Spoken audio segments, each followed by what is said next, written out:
Hello, everyone. Welcome in. Welcome in. Hello, everyone. Hi, guys. Hi, guys. Welcome in. Are you guys ready for more visual novels? Hi, Ghost. Hi, Minty.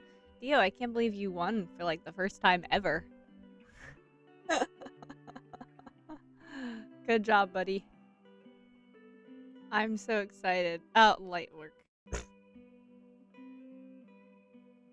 If I time you out again, it removes your mod status. You know that, right? Because of your atrocious spelling.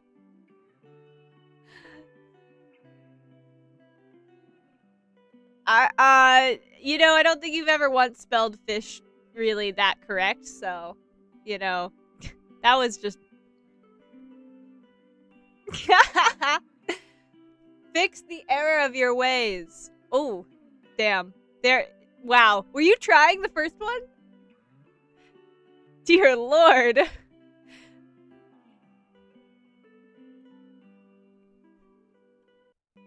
So, okay, the second one is you fucking up. I see.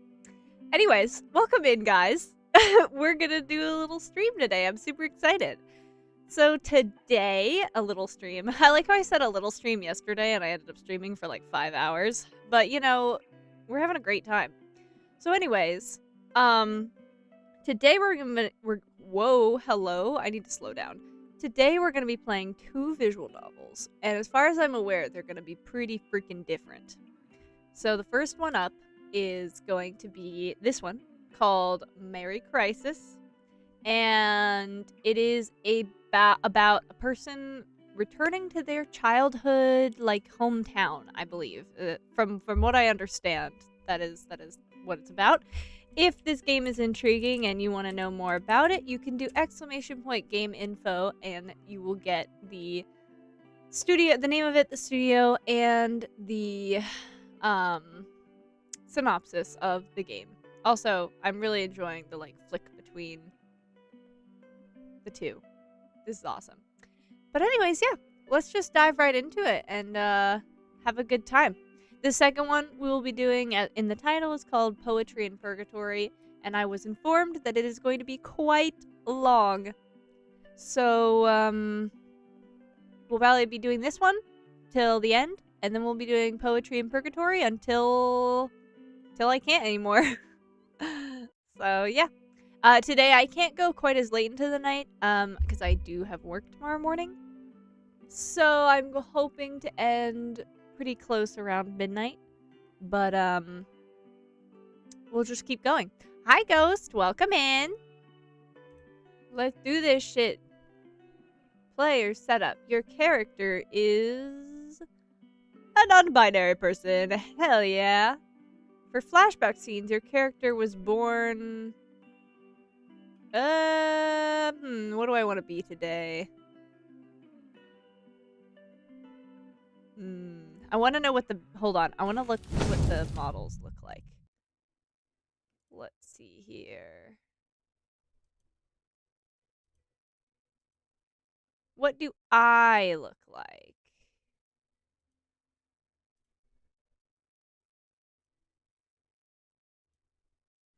I don't know what I look like. That's all right. All right. There are 3 romanceable characters in the game, all of them gender selectable. Whoa, that's crazy. All romanceable characters are women. All romanceable characters are men. Random selection or pick for each character. Let's do pick. Your very recent ex and flatmate is... That sounds like a man. Your first love you lost touch with is definitely a woman. Your neighbor's new tenant is also a woman. Content warning: this game may explore themes of racial prejudice, homophobia, family conflict, and transphobia, depending on the playable character's identity and choices. So, warning, if you guys are sensitive to any kind of content like that, here is your warning now. Also, give me 1 second. Let me make sure my mic is being picked up into the correct one. I think my threshold is just a little bit too low. Let's go way down there. Perfect. Okay. Much better now. All right. Let's do this. I'm excited. I've never I'm good. I've never played a game that with so many like customizable options. Holy moly. Milk, would you turn on the lights? Also, if Neffy decides to come out, could you see if he's hungry? You may have to get up sometime.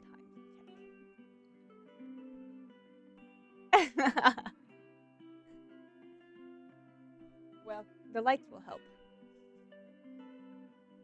You can change them to another color. You can turn this light on too. Okay, sorry guys. Prologue. The arrival.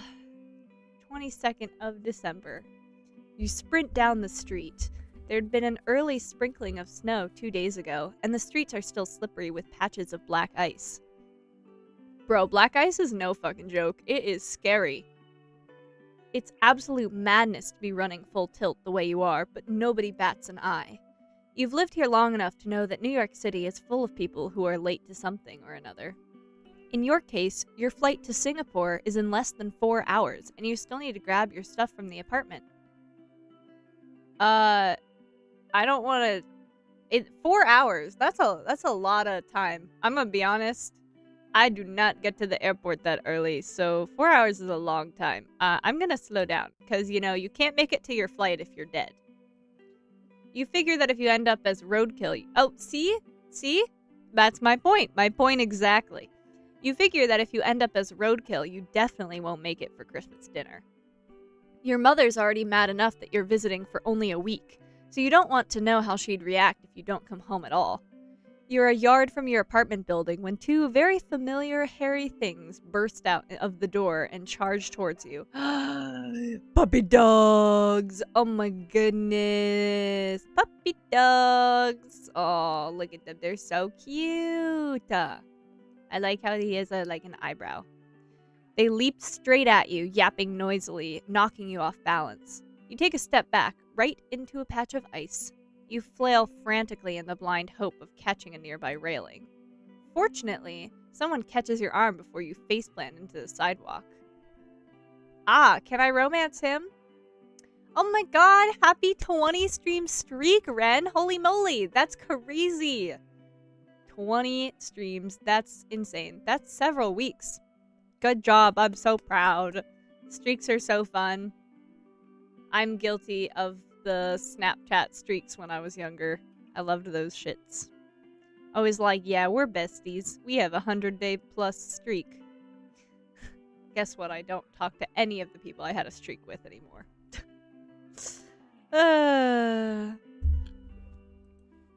It's Nat, your housemate.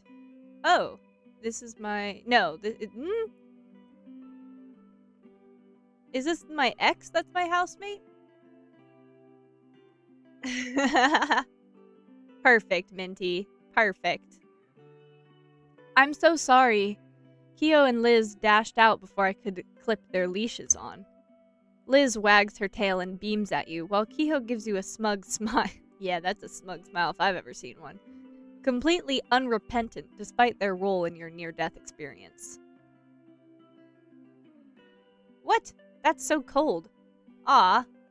You technically have no time to spare, but you've never been able to resist these two. You toss the toy bone for Liz, then give Kyo a pat.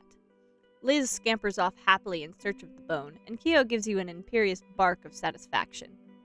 Nat watches you, gaze lingering, expression hovering somewhere between fond and sad, and something you still don't have a name for.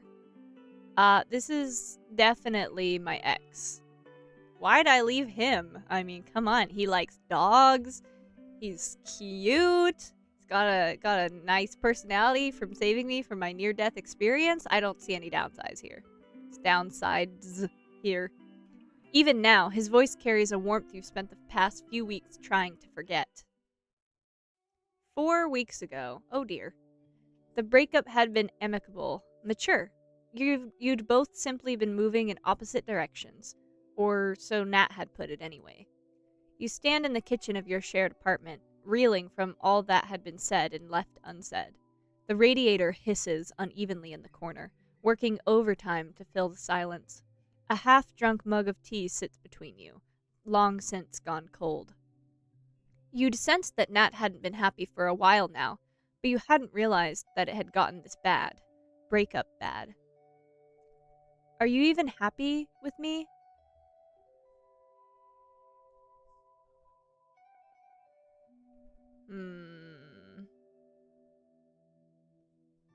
I don't know how to respond.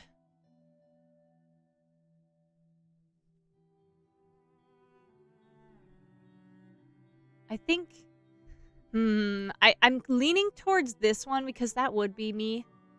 I'm very easily distracted with, like, working. I'm kind of a workaholic. So, like, I can totally imagine this happening to me. But at the same time, I feel like saying, like, I was distracted and couldn't pay attention to you is mean. But this is meaner. Truth is, you've been so busy with your own career that you'd stopped paying attention to what was happening between you and Nat. Perhaps in some ways, you'd willfully refused to see the warning signs because you thought your relationship with Nat was too good to fail. The last 4 years with Nat had been some of the best years of your life. Stupidly, naively, you'd had genuinely expected those good times to last forever. Nat reaches over and takes your hands in his, smooth and warm and big-knuckled. It's a gesture that's so familiar, it makes your heart ache. I love you, but we can't keep going on like this. Something sharp and desperate claws at your throat.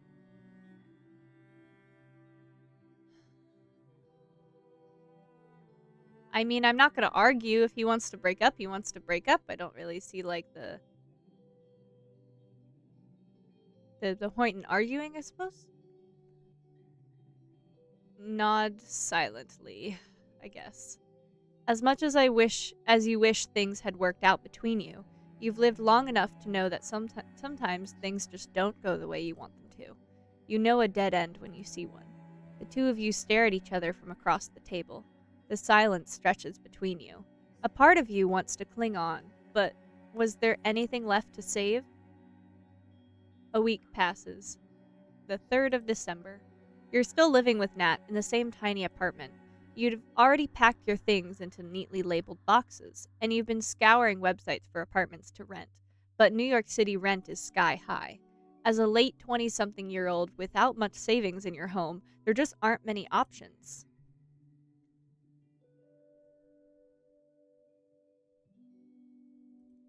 Probably the last one.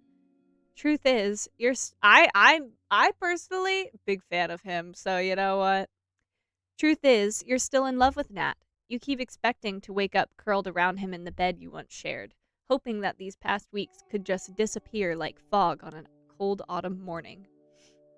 The boxes continue sitting by the door, a reminder of the life you'd once shared. You try to tell yourself that this is for the best, that this is what Nat wants. But you see it in Nat's eyes sometimes. Moments of weakness, where he's unable to hide the way he still feels for you. You can't help thinking that if you could just find the right things to say or do, you might be able to save this relationship. Ooh. A car honks loudly. The sound of traffic transports you back to the cold street, breath fogging in the December air. It's beginning to snow properly now. Tiny snowflakes settle in Nat's hair, on the shoulders of his jacket. I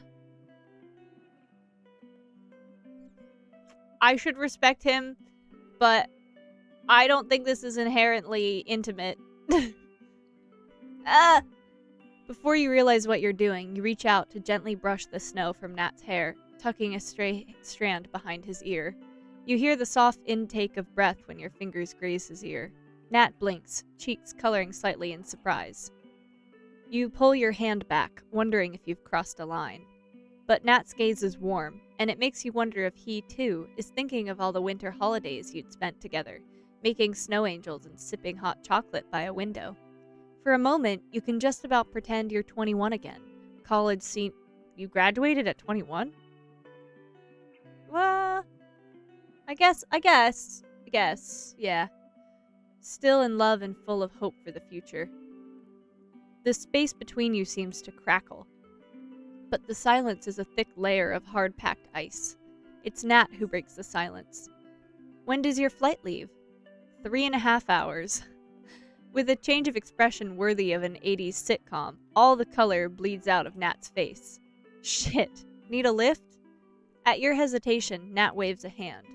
It's no problem. What's the point of a holiday if you can't use it to save a... Nat falters a little at this, but soldiers on. A housemate in a time of crisis. Oh, damn. Damn. The hesitation when Nat said housemate makes your heart constrict.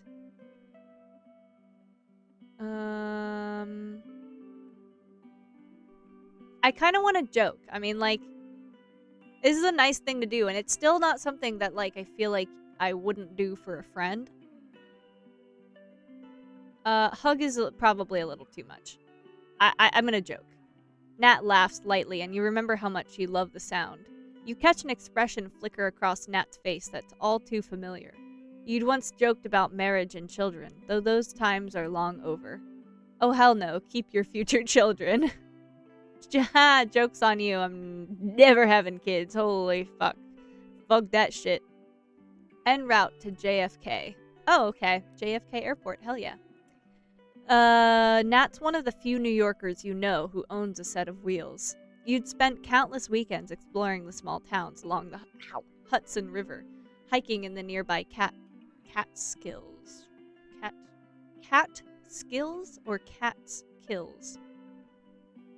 Anyways, going on road trips, you'd been driving through a blizzard to Quebec, singing terrible pop songs at the top of your lungs, when you first realized how in love with Nat you were. At the next stop sign, Nat turns to glance at you. What'll you say when your family asks you what you're still doing in New York? You'd expected to return to Singapore after college, but you'd started dating Nat in senior year, so you'd found a way to stay a little longer. 1 year led to the next, and before you knew it, you'd spent nearly 3 years in New York after graduating.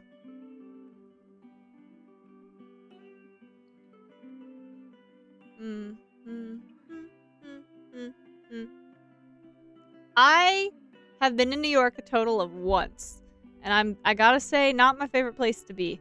It's kind of a lot. It was really cold, too. I went in February, and I did not pack a good enough jacket. There was also no snow, as far as I remember.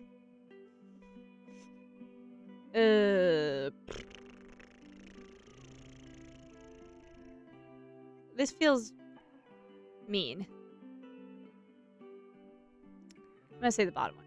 You let out a long exhale and look out of the window on your side of the car. Singapore is where you grew up, but it never quite felt like a life you'd chosen. In New York, with a million other transplants to the city, you feel a little lighter, free from expectations of what you should do, whom you should be. Nat had never pushed you to settle in New York for good, but you'd been considering it. At first, you'd stayed in New York because Nat was here, but as time passed, you'd come to think of New York as home too. A part of you still wants to stay in this city, even though there are pieces of Nat everywhere in New York. Restaurants and bodegas and parks and street corner markets that reminded you of him. But perhaps you could reclaim each piece of this city if you had to. I've built a life here too. Nat stares at you for a long time, curiosity mixed in with the pain. It'll be nice to still have you in the same city. The traffic light turns green again finally, and Nat starts the car up again. Nat slides into a spot at the airport drop-off area. I just inserted the word parking for like no fucking reason. See you when you get back? You can't help but think about all the times Nat had driven you to the airport, kissed you goodbye, and told you how much he'd miss you while you were gone. How many things had you done together without knowing it would be the last time? Well, that's kind of how breakups are. Nat reaches across the center console and takes your hand. Your heart leaps to your throat. There's something soft and unguarded in his gaze that makes you want to lean in. I really would love to give him a little cheek kiss, but I feel like that's crossing a boundary.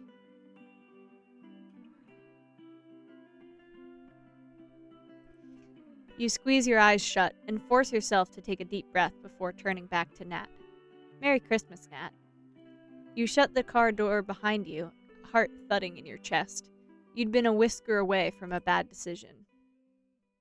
My journal.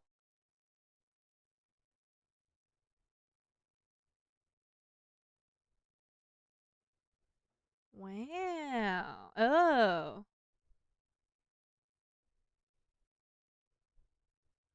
One very long flight late. Actually, how long is the flight from New York to Singapore? Well, it probably depends where you go in Singapore, but still.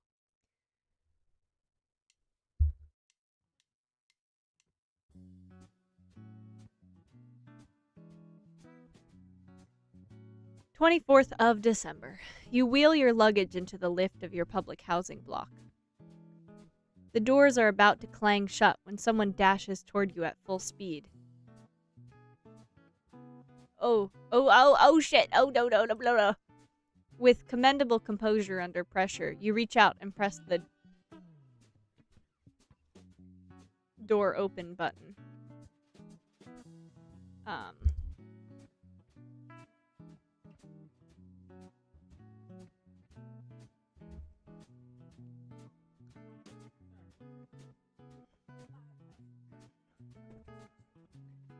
But these old lifts have a mind of their own. The lift doors continue to close, but the person continues to rush forward. Oh, Jesus. The lift doors clang shut around the boot. Damn. Oh, my goodness gracious. Oh, my goodness. Holy moly. Hello, nice to meet you. Haha. Hold on, I gotta look good for this. What did she say?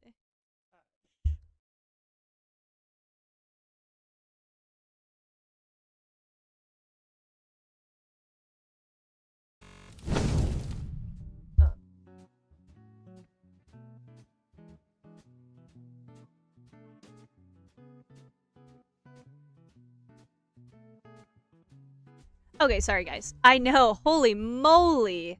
Wow, hi. Nice to freaking meet you, bro. A second later, the doors jerk back open, and the person strolls in, grinning at you. Thanks. Didn't want to wait for the next lift.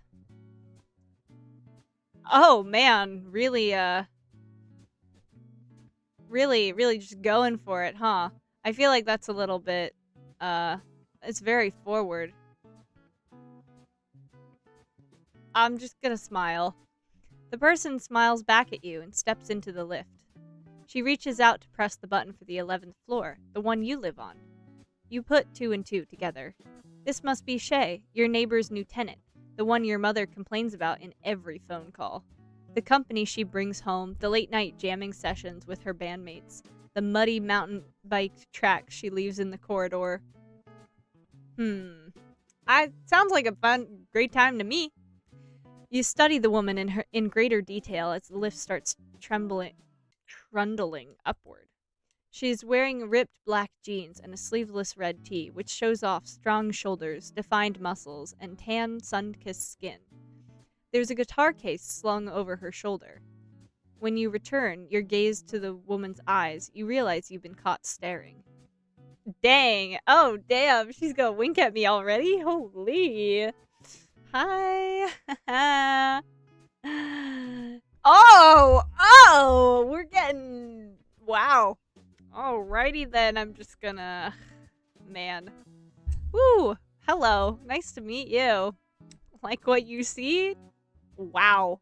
I should have winked at her in the beginning. What the fuck, bro? Her voice is low and playfully flirtatious. And you can definitely see why your mother disapproves.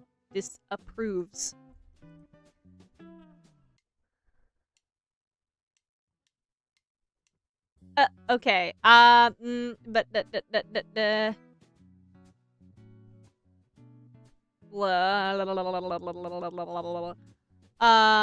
well, realistically, it's this, but I gotta be smooth a little bit, right? Or do I have to be accurate?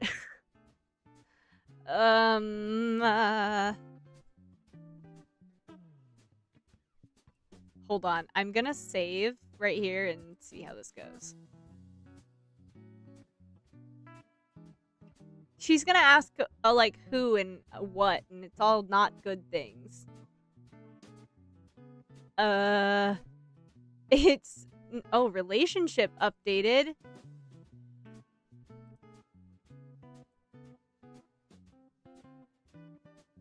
Okay. Ooh. Ah. Okay.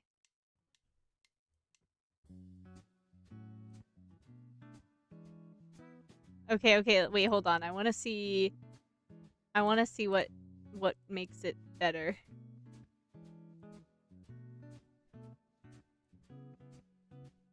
Oh, that's friendship. Okay.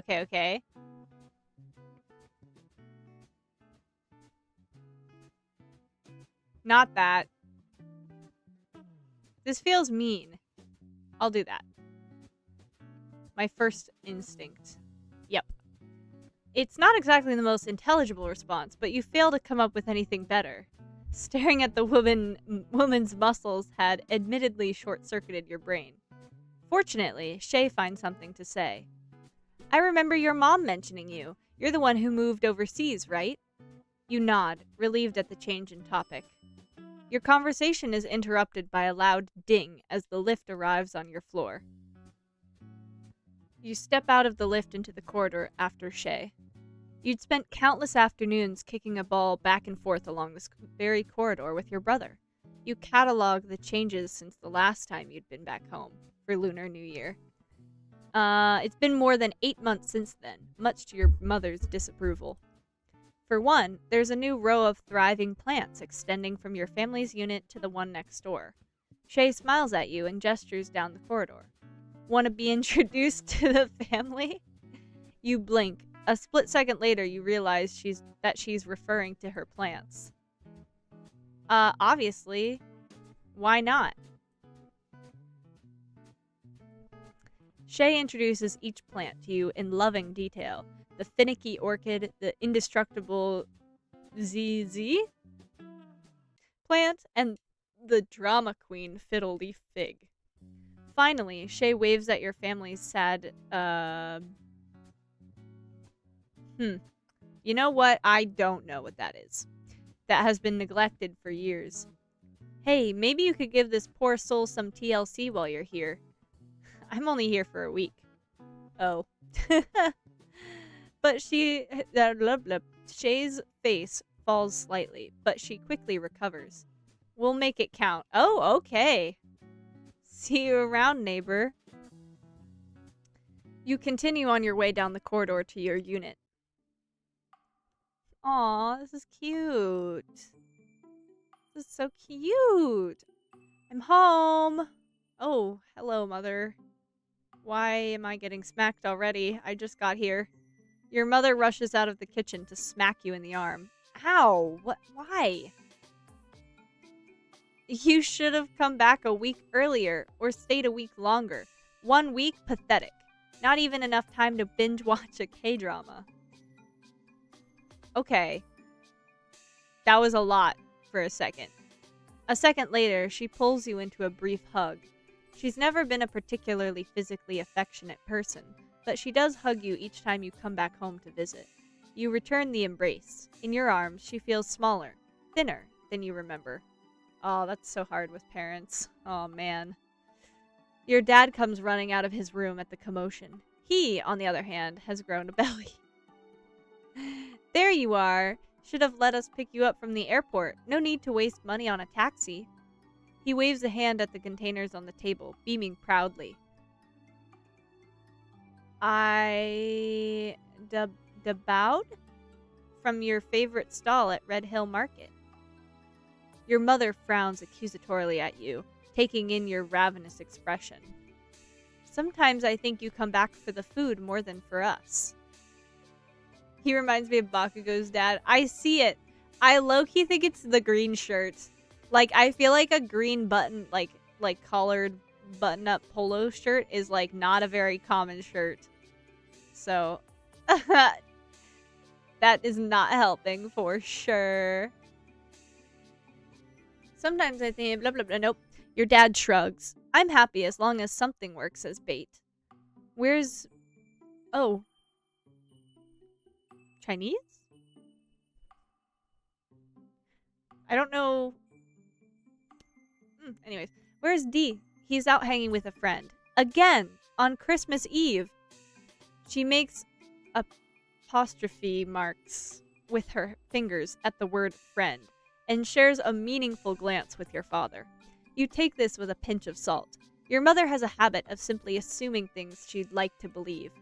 And yet, she had done the opposite with Nat, continuing to refer to him as a flatmate months after you'd told them about your relationship. You suppose it was just easier than confronting the fact that you were dating a Black American instead of a Chinese Singaporean. Though, really, they should be used to your unconventional choices by now. Before you can sink further into these thoughts, the front door swings open violently. Oh my goodness, my brother! Your younger brother tosses his socks and bag by the gate and sachets into the house. He sachets?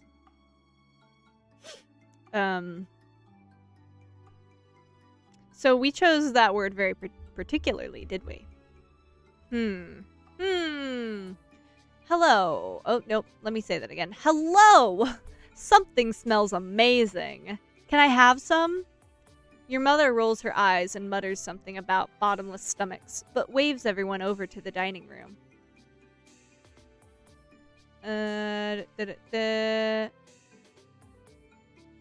I'm obviously saying the top one. I'm close with my sibling. Why wouldn't I want to be close with my sibling in this? Your mom glares at you, betrayed.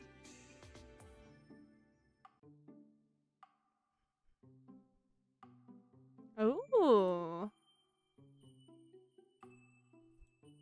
Oh my gosh, you can have relationships with the dogs. This is fantastic news. Your mom glares at you, betrayed, but your brother only laughs. Your mother's eyes light up with hope. So it's true? I can neither confirm nor deny. Your brother plonks down on the seat next to you. Every time I see you, you look even older than I remember. That's exactly how aging works, genius. Sucks to be you. At least I'm not the one getting dumber every year. The two of you grin at each other. You'd never admit it out loud, but it's good to see him. For the first couple of minutes, there's only the sound of utensils scraping, as all four of you practically inhale the food. It's truly the best thing you've tasted in weeks, maybe months. After the feeding frenzy has died down, conversation resumes. So, how have you been? Well, obviously I'm gonna talk to my family. I don't see the issue. I'm a grown adult. It would be one thing if I wasn't a grown adult, but I'm a grown adult. Tell my family about life in New York. You tell them about your job, a new hole-in-the-wall Chinese restaurant you'd discovered, and the latest dating disaster that has befallen Kenny, the son of a family friend. It's almost as though you'd never left. Once you've warmed up a little, you start talking more about yourself and how you've been. You talk about the record deal that you'd gotten, how they'd given the green light on your draft album, which is still on track for a release in spring next year. Your parents had never been too keen on you making music for a living, but at this, your mother slips you a small smile. Your father has been karaokeing to your YouTube channel. It's good, very catchy. Your brother smirks. He sings so loud the neighbors know it now. Eventually, the conversation turns to Nat, and even though you had intended to tell them about the breakup, you can't bring yourself to in the end. Soon, the food has been polished off. I love when parents are supportive of their children's careers, even if they think it's a bad idea. My parents are, and it's great. My mom is subscribed to my YouTube channel. She follows me on TikTok and she follows me on Instagram. And she's like, "Oh my God, sweetie, I saw you post the other day." And I'm like, "Oh my God, thanks, Mom." It's amazing. My dad likes it when I do non-fan art related art, but he's still quite supportive. But anyways, love my parents. Hee hee. My mom doesn't even have me on Facebook. I know. Sometimes I think about the fact my mom is on my TikTok, and I kind of I have to think about it a little bit, and I'm like, yep, yep, yep, she is. I don't change what I post. And if any of you follow me on TikTok, you know what I post. I don't change it, but I do think about it sometimes, and I'm like, man, I hope she doesn't check. After lunch. Yeah, Minty knows what I post on TikTok. Yeah, you do. You're in the kitchen with your mother, helping to clear up. Clean up? Clean up? When you were younger, you'd resented the fact that your mother never really expected your brother and father to help with most of the cooking or cleaning. But it's for that reason that the kitchen had been one of the few quiet, intimate places that you shared with your mother. A sanctum of sorts. See, that's so funny because that's the opposite for me. Because my mom was always the cook. I mean, yeah, okay, hold on. Most of the time my mom cooked and my dad cleaned up. But sometimes my mom would be like, I don't want to cook, and my dad would cook, and then I would clean up, if that makes sense. Because with the times that my mom asked to not cook was because she was really tired. So me and my dad would take over, or my brother and my dad and I. So it was kind of the opposite in my house. Like my mom would clean, my mom would cook, and my dad would clean. But my favorite part was my mom would cook like food, and my dad would bake. And my dad makes homemade bagels sometimes. He really likes making cookies. He makes pies, like he makes really good apple pies. I have a great picture of my dad being incredibly proud of this pie that he makes. It's my favorite picture of him. It's saved on my phone because my mom sent it to me one day, and I was like, I'm gonna keep that picture fucking forever. And then my mom makes homemade bread, and yeah. Anyways, both my parents worked in food related things, so we got a lot of good food in the house. She's always been most comfortable talking to you about different topics amidst the cooking fumes and the sound of sizzling oil. Today, standing side by side at the sink, you can't help but feel a bit of that old closeness. You know, your father... She stops abruptly and waves her hand at you dismissively, changing tacks. Well, we're both not getting any younger.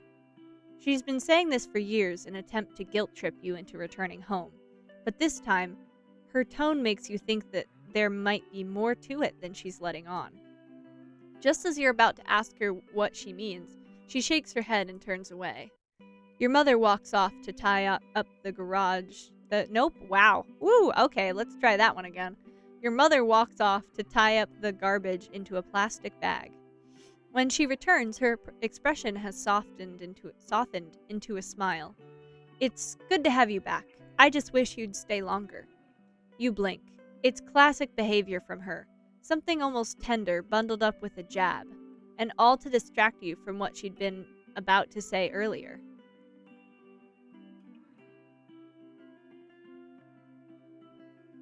I miss you guys too. Let's see what that did. Ah, your mother's smile wavers a little, and she suddenly blurts. Help me convince your father not to eat so much oily food. Fried food, okay? You nod, about to follow up with another question, but your mother clamps her mouth shut, a clear signal that this is all she will say on the matter. Oh no, did he get diagnosed with something? Right as you head out of the kitchen to throw out the trash, your mom adds tentatively, So, how are things with you and Nat? You're not sure whether to be touched or horrified that she's finally recognizing your relationship with Nat now that it's finally over.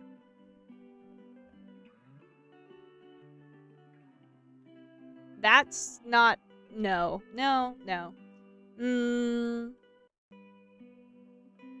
I mean, I don't see why I would not tell her. You bite your lip. We broke up.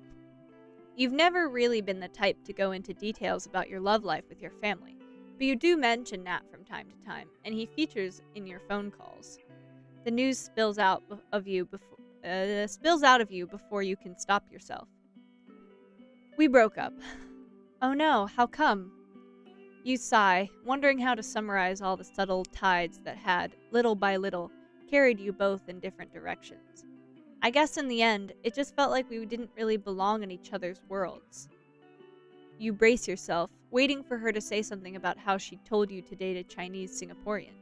But she doesn't. In fact, she actually looks sorry for you, even though her tone is gruff. With internet, there's still such a thing as different worlds? You draw in a long breath, then shrug. Honestly, you're surprised at how your mother's actually trying to talk to you. That's new. The two of you stand wordlessly in the kitchen for a while, until finally you grab the trash bag and head out. Just as you're rounding the corridor to the shared rubbish chute, you bump into Shay. She is repotting one of her plants in the corridor, humming a little tune as she works. She pauses and looks up as you walk past. Oh my god! I wasn't ready for the outfit change. Hold on. I have a question that I need answered.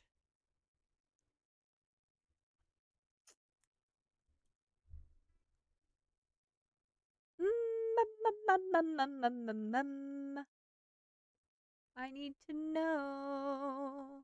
Ooh, it shows what the characters look like depending on the gender you chose. That's really cool. Oh, nice. I'm very happy with my choices. I need to know something. I need to know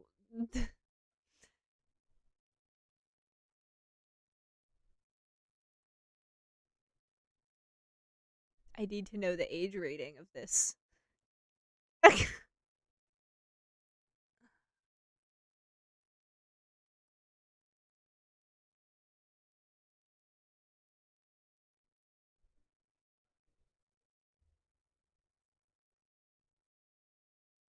Okay, hold on. I need to know the age rating before I make too many more comments.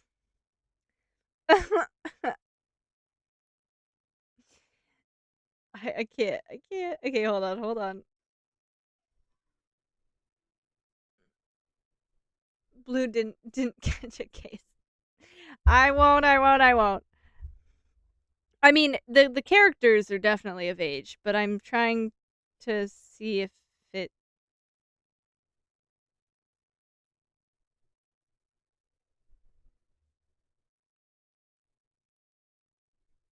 it doesn't say. I won't. Oh shit, my phone just started talking. That's awesome. Okay, anyways, don't worry guys. It's not it'll be fine. I just was curious if I could look forward to any like spicy scenes later on, okay? Like I just was curious. You know, I just wanted to know. I'm a really big fan of this outfit change we have here. And I just was curious if there was going to be more outfit changes in the future that involve less clothing, you know? I just was curious, okay? Don't mind me. Don't mind me. Anyways, she brightens and gives you an enthusiastic wave, nearly flinging a couple of clods of mud at you in the process. Obviously, I'm gonna talk with her. Are you fucking kidding me? You draw a little closer. Are you singing to your plants? After carefully setting the plant into its new pot, Shay straightens and smiles at you. Or to you, if you'd like. Oh my god, she's so smooth with it. To your surprise, Shay actually begins to sing the chorus of the song she'd been humming. Her voice oak timbered and rough hewn. I don't know how to say that word. I know what it means, but I don't know how to pronounce it. You roll your eyes, but can't help smiling. All right. Save it for the fiddle leaf fig. Oh, oh, hello. You want to ask for my number? Milk, I think you have some competition.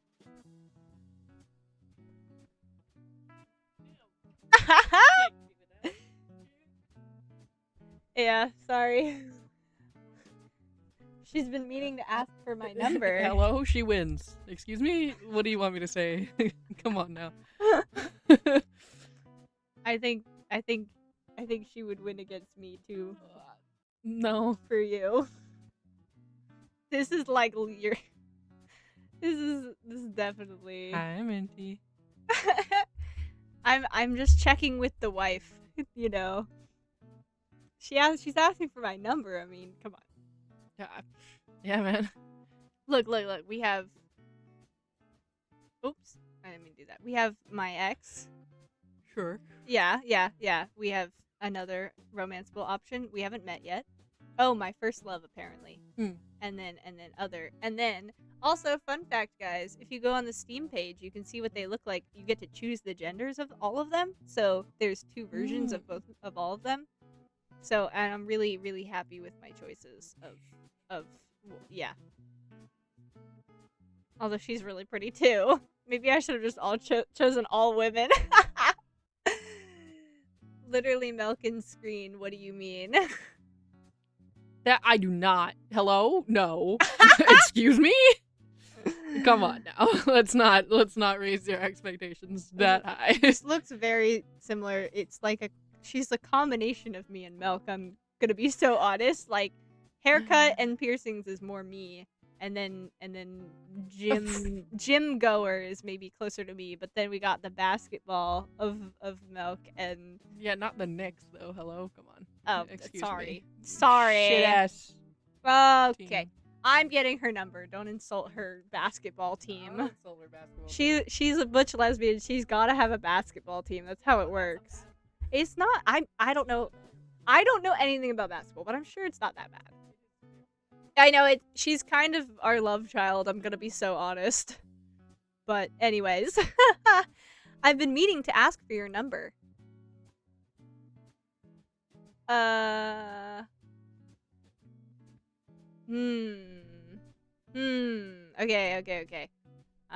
Saving. Just like that. No dinner date first. I need to make sure that was the right decision. Hold on. Let's see what the other ones give me. I didn't mean to do that. Fuck me.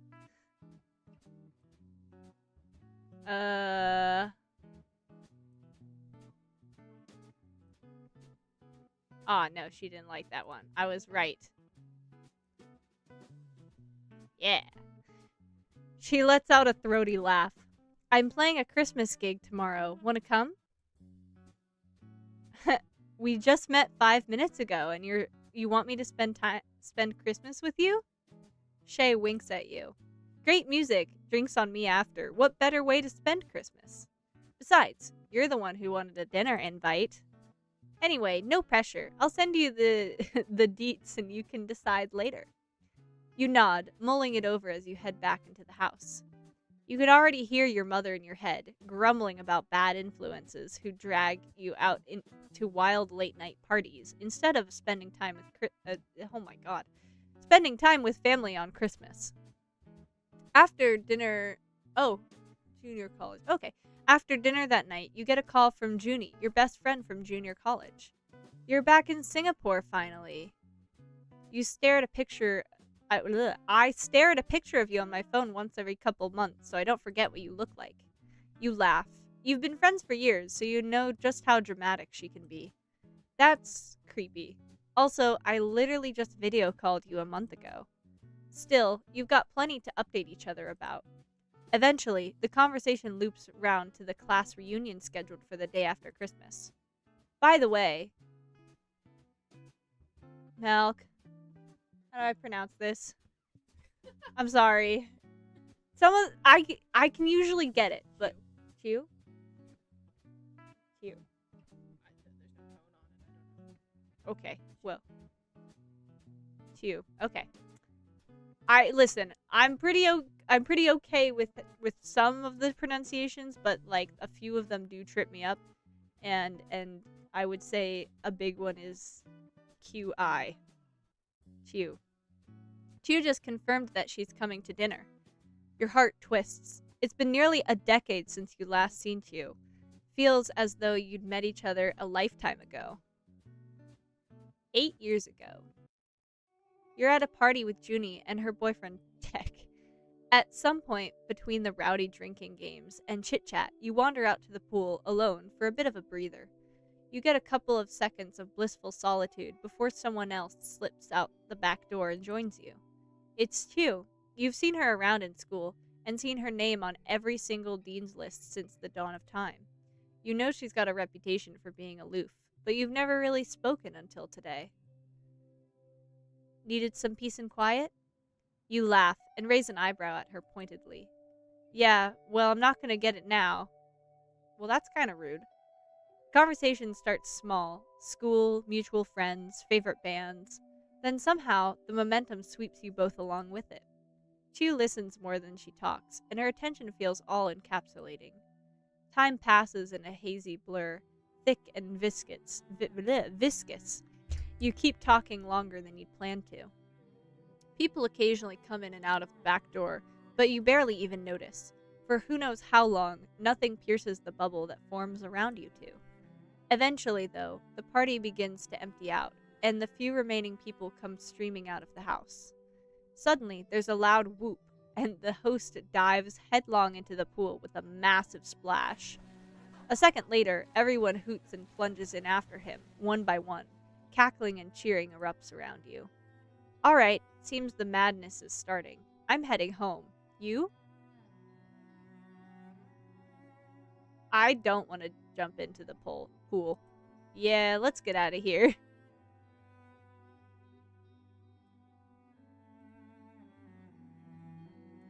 Nope, other way.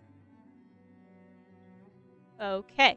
The two of you say your goodbyes to the rest, then walk out of the house together. You linger at the front gate. There are no stars, not that you can see anyway. But the sparkle in Chu's eyes is close enough. It seems neither of you want to say goodbye just yet. The motion is so quick you're not sure if you'd imagined it. You can just about swear you see Chu's eyes dip down to your lips. Oh my god. All of these are quite... Oh yeah, wait. I can go back. This is very aggressive. I feel like that's potential for her to really not be okay with that. This is like... it's like the most neutral in terms of like, it's not too aggressive. She can agree to it or not. Because we don't know. This is just sad. This is so aggressive though. How do we feel about that? Nice. Your breath hitches as Chiu closes the distance between you.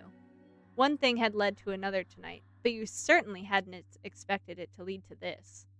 Oh my goodness. Holy moly. I'm getting a little flustered over here. The kiss is bruising. Chiu's hands come up to grip. Whoa! Grip your hips, and the world swirls all around you. When she finally pulls away, she's breathing hard, eyes still dark with desire. So, how are you getting home? Want to walk together? You smile, glad that Chiu had found a way to make the night last just a little longer. Wow! Holy moly! Weeks pass. After that, the two of you go back to your separate, parallel lives. Occasionally, you'll bump into each other in the hallways between classes, but that kiss slowly fades into memory. That is, until the final year of junior college. As fate would have it, Chiu transfers into your class and gets assigned a seat next to you. There's an inescapable intimacy to sitting shoulder to shoulder for hours every day, watching Chiu take notes in her absurdly neat handwriting. As the days go by, the two of you begin spending more and more time with each other after class.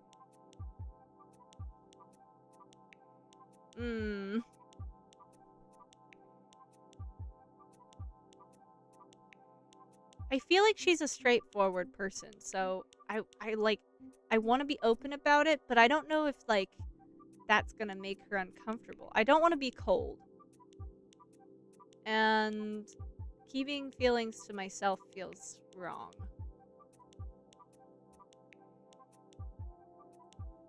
Okay, nice. You don't have a name for it yet, but every time her eyes meet yours across the classroom, there's a sharp tug at your gut. You find every opportunity to tease Chu, make her laugh. Whenever she smiles or blushes, you feel your heart flutter just a little. Even your classmates begin to notice, and it becomes a running joke in your class. When you ask if it's too much, if she'd prefer if you left her alone, Chu flushes right down to her neck. No, it's fine. From that moment on, at least, fucking consent, bro. We love to hear it. From that moment on, you start thinking, hoping, that maybe, just maybe, she feels the same way about you.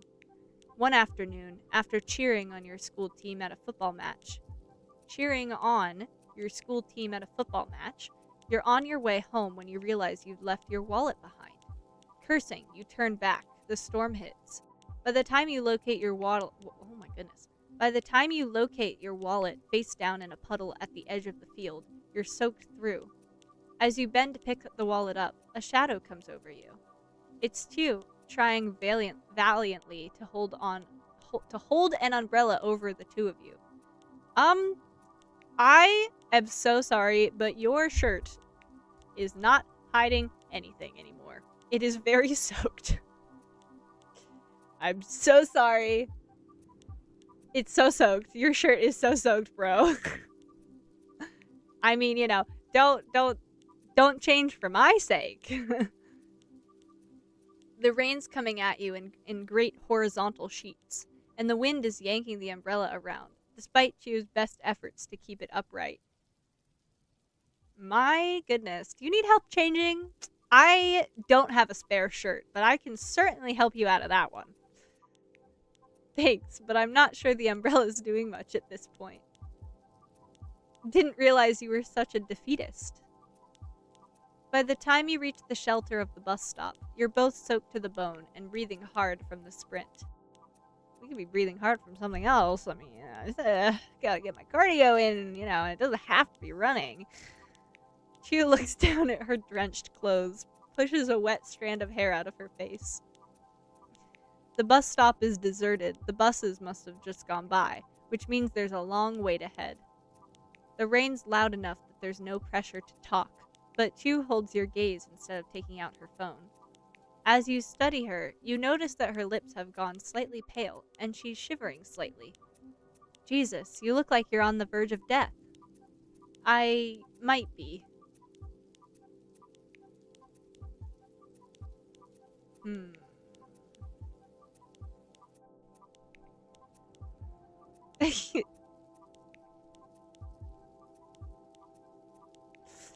Chu blinks and arches an eyebrow. You see a spark of amusement in her eyes.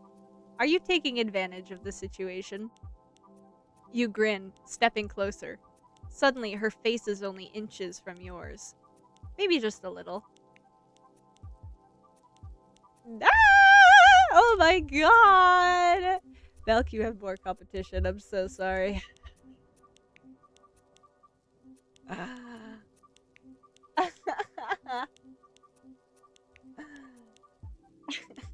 Hi.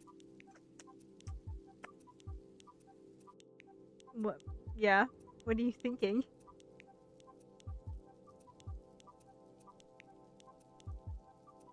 Aw, jeez. I get a cheek kiss too. Haha. A second later, Chu's leaning in, slow enough for you to pull back if you wanted. I don't want to. What are you talking about? Are you stupid? Oh, we kissed. We kissed. Oh my gosh, chat, we kissed.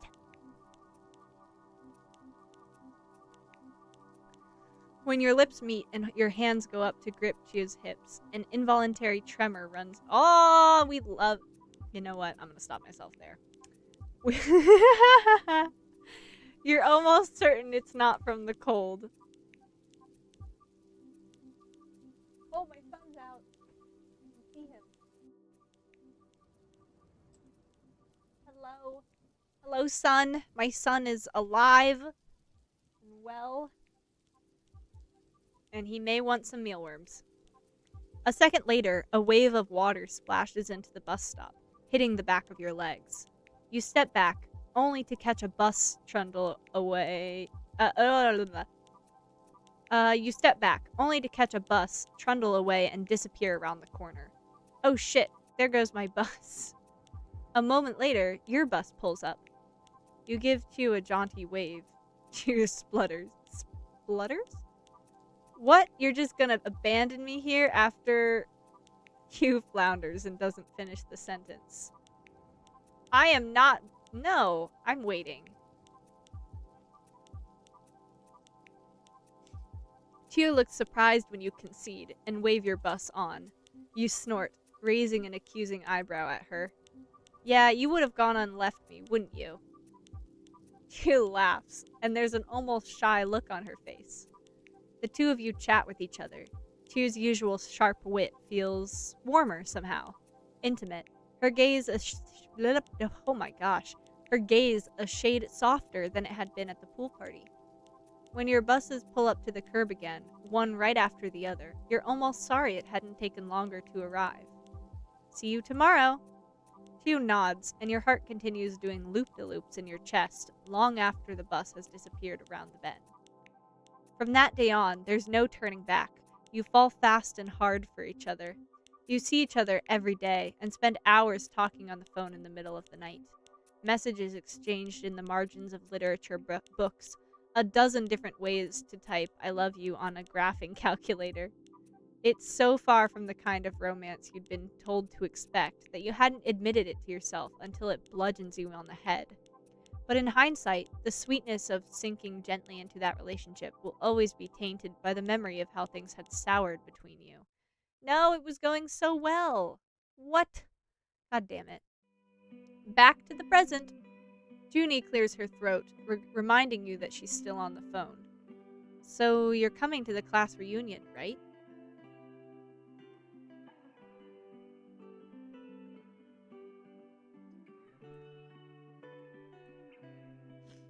Yeah, we love that little red meter going up. It's been years before you'd stopped itching to look her up on social media to see what she was doing. Now, the curiosity resurfaces. Maybe you wouldn't be feeling like this if you'd still been happily in a relationship with Nat. But now, single again, you can't help but let yourself wonder what it would be like to see Chiyo after all these years. Would she be dangerously similar to the person you'd fallen in love with as a teenager? Yay! Junie's exclamation nearly blows out your eardrums. Fortunately, you'd had the foresight to hold your phone an inch away from your ear. Having extracted your promise to attend the reunion, Junie hangs up a little while later. You fall asleep that night with your mind still swirling with memories of a life you thought you'd left behind. I don't actually want to know what happened. I will be in blissful ignorance. It's okay. December 25th. The rest of Christmas unfolds the way it usually does. Hectic, noisy, your extended family asking you too many questions you don't have the answers for. Halfway through dinner, you get a message from Nat, accompanied by a selfie with the dogs, and Nat's parents out on a morning stroll. Merry Christmas. Hope you're eating all the chili crab on my behalf. If you want to call for a bit later tonight, let me know. The heart symbol in the message makes your heart throb, and you try to tell yourself it had probably been on accident. Frequently used emojis and fat thumbs. There's also a message from Shay, with the address of the show she's doing tonight, as promised. Yo, heard from your mom that you're a musician too. If you come tonight, you could totally guest star. She is exactly the same through text as she is in real life. Flirty, irreverent, teasing. You text back and forth for a bit before your mother glares at you. Reluctantly, you put your phone away until after dinner. Once dinner winds down, you head out of the restaurant with your family. Nat and Shay's messages await your reply. Oh, god damn it. Okay, I am gonna save here because depending on how far away the end is, I'm gonna come back and do the other one. I want to do the performance because that's like something that doesn't happen a ton. I can always call Nat afterwards. I don't think that it'll give me the option to do that, but I could. Yeah, and no showing for Shay's performance feels ruder because I do believe I promised her I would be there. You text Shay to tell her that you'll be there and make your way to the address she'd sent. At the live music venue, you soon arrive at Fat Dog Brewery. I struggle with that word, I'm so sorry. The roadside burger place and live music venue where Shay and her band are performing.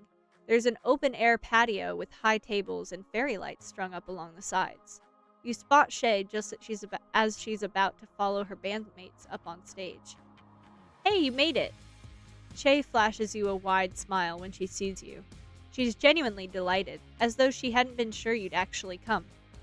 She's about to say more when her bandmate yells impatiently from the stage. Oi, flirt later, gotta get this show started. Catch you in a bit, enjoy the performance. Shay hops up the stairs to join her bandmates. Oh my gosh, hell yeah. The space facing the stage is already packed with people. With some creative maneuvering, you manage to weave your way towards the front. The first song starts with a snazzy drum beat that explodes into a fast, rollicking melody. Oh my god. Grandma got run over by a reindeer? Oh, that's a real song? Alright, well, Milk apparently...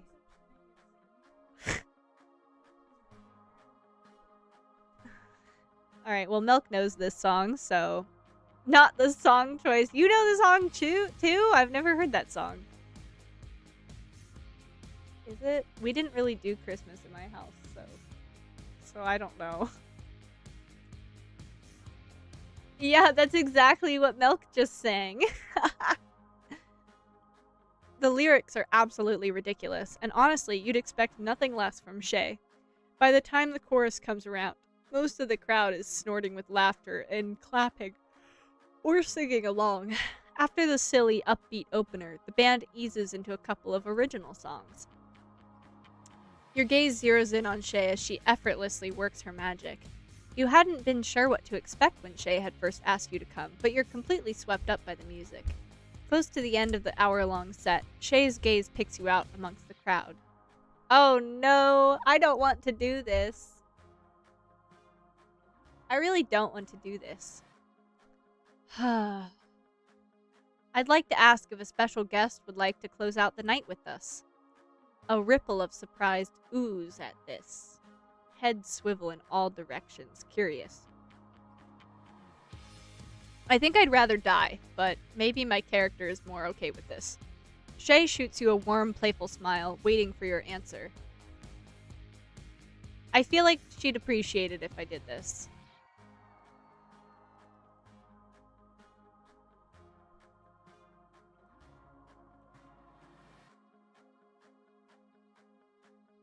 She kind of doesn't care, it looks like.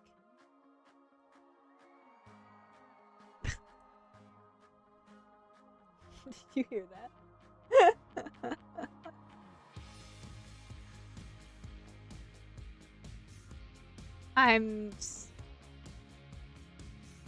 Oh, okay. Thank you.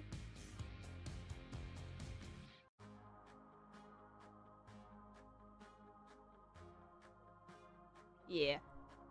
I'll put him back in the fridge. I thought he might want one soon, but I guess I guessed wrong. Loud cheering from the crowd as you climb on stage. When Shay introduces you to the crowd, they go wild for you.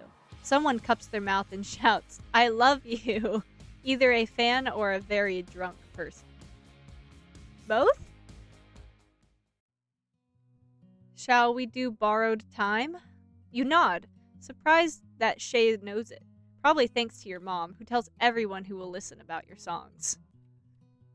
This is an original song I wrote. It's about moments you wish could last forever. Once the audience quiets slightly, you give the signal to begin. You performed this song to a crowd dozens of times before, but it still gives you a thrill each and every time. Shay's guitar weaves a soaring thread around your voice. Then, in the second verse, Shay steps closer to share the microphone and joins in, voice harmonizing with yours. There's a raw undercurrent of vulnerability in Shay's voice that feels so intimate that you find yourself holding your breath, unable to look away. Ooh, wow, this is... We in Wattpad or something? Holy moly. The two of you trade the bridge back and forth, improvising a duet.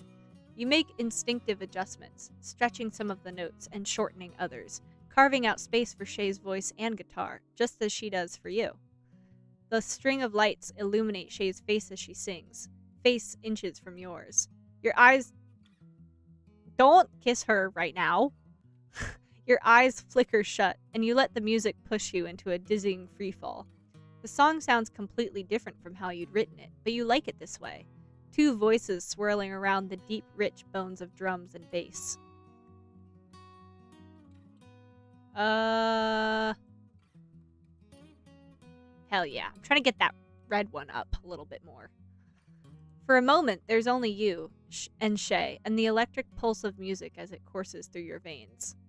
Goosebumps rise up along your arms. In the third verse, Shay lifts the melody unexpectedly, climbing instead of falling. A question. You shift the tempo of the fourth and final verse to reframe the first. The same chords, but reversed. An answer. I would love to hear this song for real. Your voices lock on the last note of the song. Shay's molten gaze finds yours. Yay, go us! The audience bursts into rapturous applause. You come up to stand beside Shay and her bandmates. Thank you, we are the 1am... I don't know how to say that. Lip Pack band? Merry Christmas, everybody. After the performance, you sit down on a small stool next to Shay. You're all still sweaty and breathless, but vibrating with the familiar post-show adrenaline. That was amazing. You were incredible. Shay holds your gaze for a beat too long, acknowledging the moment of wordless, telepathic connection you'd both felt. You can still feel the echo of that last note lodged between your ribs. You introduce yourself to Shay's bandmates. I'm Kim Sang?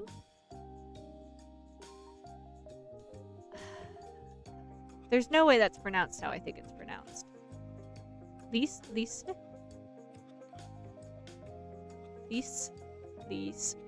Probably? You blink, unsure if you heard... Oh, nope. Nope, it's exactly how I think it's pronounced. Alright, glad it clarified, though. It's 'cause I get in your hair, and once I'm in your life, I'm impossible to get rid of. Hell yeah. Conversation between the four of you flows easily over drinks. Kim Sang is laid back and easygoing, and Lice is delightfully blunt. So, are you the neighbor who keeps yelling at Shay about muddy bike tracks? Shay laughs, shaking her head. No, the mom's the one who yells at me. You snort, elbowing Shay. You talk about my mom and not about me? Shay laughs. You jealous? Don't worry, Shay talks about you too. She made us watch all your YouTube music videos yesterday. Shay blinks, uncharacteristically nervous. Did we do the song justice? You nod, smiling as you recall how the song had been transformed. I loved it. We should record that version together. You didn't realize this was something you'd been missing, but tonight, playing music with Shay and her bandmates, you feel seen in a way you haven't in a long time. Why are you guys called the 1am Lip Pack band? Lip Pack is the Malay word for chill or slack off, but maybe there's a story to the name. One night, about 2 years ago, Lice and I were performing at a bar in Bugis? That was before I was part of the band. They had a different drummer then. The amp blew, and we were getting a lukewarm reaction from the crowd. At some point, some drunk man stands up and shouts, "Go sell insurance or something, losers."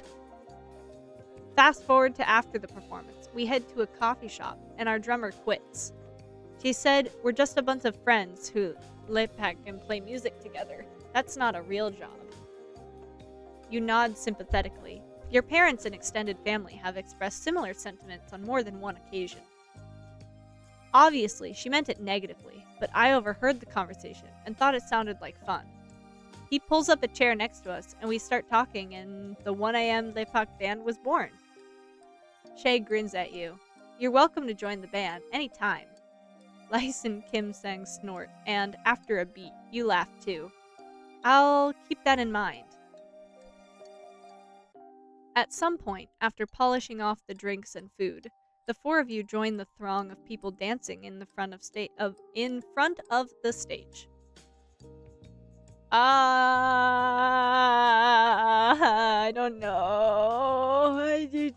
I don't know what she's gonna respond well to.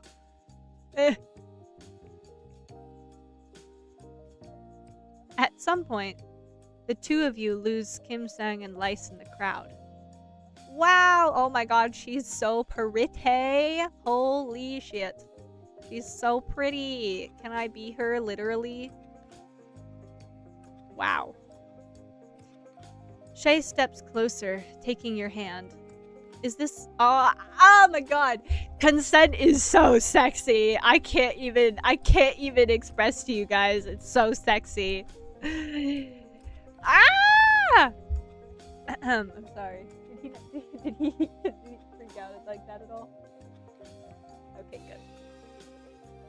good. Is this okay? Yes it is. Thanks for asking. You nod, skin tingling just slightly from the contact. The two of you dance till your head's spinning in a whirl of color and sound. When the singer croons something about tropical Christmas, kisses on a beach under palm fronds, Shay's gaze shifts down to your lips, and she makes no move to hide it. Well, obviously, bro. Come on. Obviously, we're gonna kiss each other. Like, are you kidding? Maybe it's the alcohol, maybe it's the atmosphere, or the way Shay's looking at you. Whatever it is, the kiss sends Hold on, stream.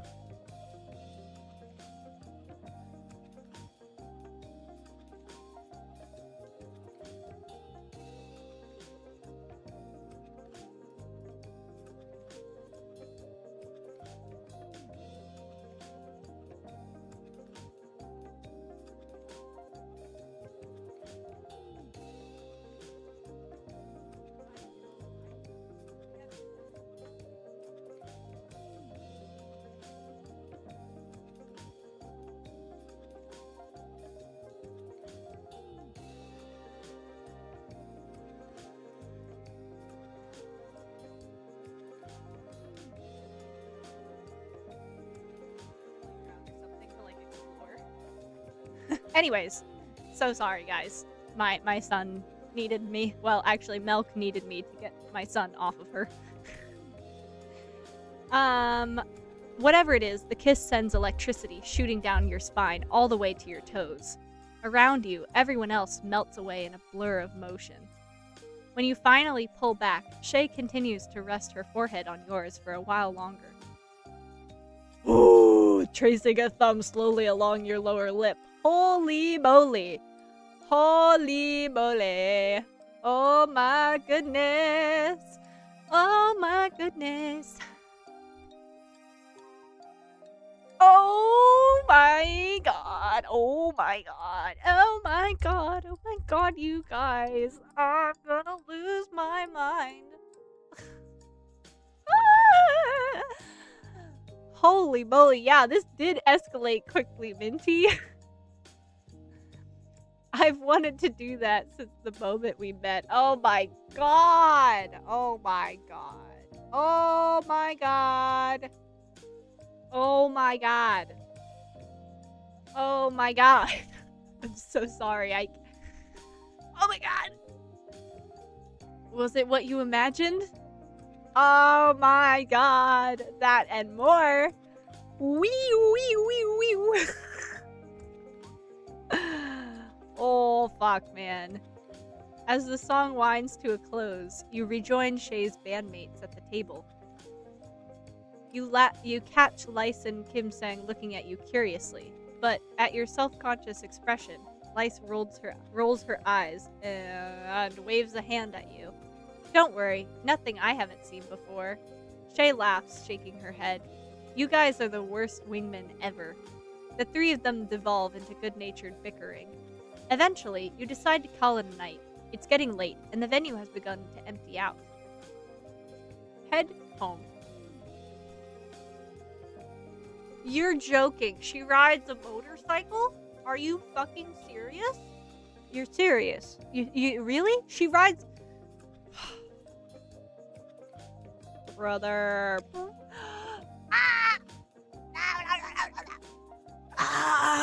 Anyways, instead of taking a taxi back, you'd accepted a ride back from Shay on her motorbike. Cool wind buffets your face, and the engine thrums beneath you. You're beginning to relax, taking in the Christmas lights when the bike suddenly sails over a speed bump. You get a millisecond of airtime before hitting the ground again, nearly crashing into Shay's back. Blue, I think you have a type that ride motorcycles. In theory, I like the motorcycle riders. In theory. I think if Milk ever rode a motorcycle, I would be so nervous because they're so dangerous. Like, people die on those shits so much more than in cars. But I'm not gonna lie, if I ever saw Milk, like, leaning against, like, the Silas thing where he does, like, takes the helmet off and, like, tucks it on his side and is, like, leaning against a motorcycle with the boots and, like, one ankle crossed over the other and with, like, a jacket. Oh my god, I think I would lose my mind.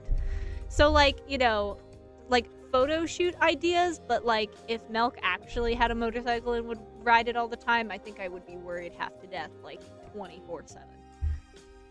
So, you know. Double-edged sword here. Hear that, Milk? She didn't hear me. Oh, well. I was just saying how hot you would look if you, did, like, a photo shoot with, like, a motorcycle and, like, a motorcycle helmet and a leather jacket. That's all. But don't actually ride a motorcycle, because I'd be really worried. But, like, you could do a really sexy photo shoot.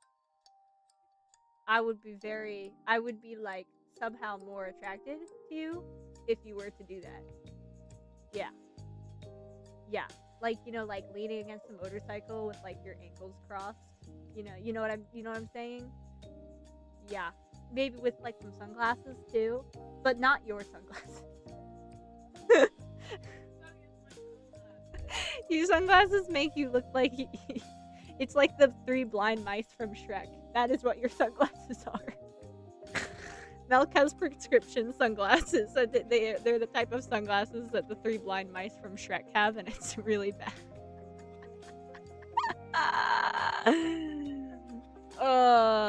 You know, you would look really cute with, like, little round glasses, I think. Like Harry Potter glasses. I think that would be a good glasses style for you, too. In case you want to, like, switch it up next time. Anyways, I'm gonna stop being mean to her. You would get a millisecond of airtime before hitting the ground again, nearly crashing into Shay's back. Shay laughs, but doesn't take her eyes off the road. You can hold on to me if you want. Well, obviously. Are you kidding? I'm gonna hold on for fucking dear life. Are you fucking kidding me? Like, I'm not some dainty little put my hand on her shoulder and be like, oh yeah, I'm very secure now. No, I'm gonna be like, huh, I got you. Yeah. I've ridden a motorcycle a grand total of like 2 times in my life, and both times, you betcha I was koala-ing the person who was driving it. Shay leans back slightly so you can feel her warm body against yours. You rest your chin on her shoulder. Enjoying the ride? So much I'm considering getting myself a motorbike. Shay chuckles. At the next stoplight, she looks over at you, dark eyes sparkling. In the meantime, I'd be happy to take you on as many... She said the thing. She said the thing. Minty, are you in ad jail? Minty, Minty, Minty, Minty, Minty, Minty, Minty, Minty, Minty, are you in ad jail? Are you here? Minty, Minty, Minty, Minty, Minty. She said, in the meantime, I'd be happy to take you on as many joyrides as you want. Oh my god, are we going on a joyride? Are we going on a joyride? Where do you want to take me? She said the thing. Where do you want to take me, you know?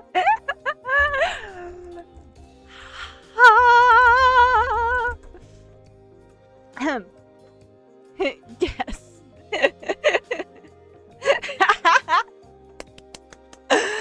Oh, Minty, this makes me so happy that you know this.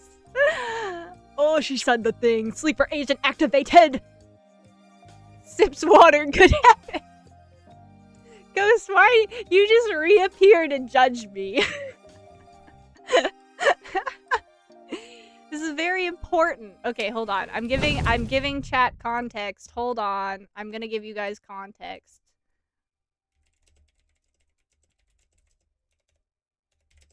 Hopefully I don't get copyrighted.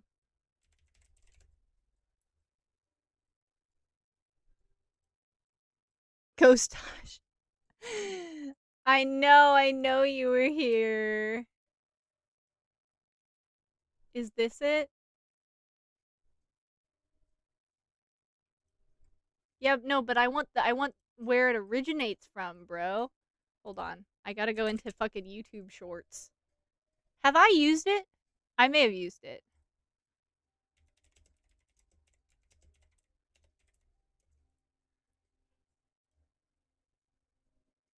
This is very important.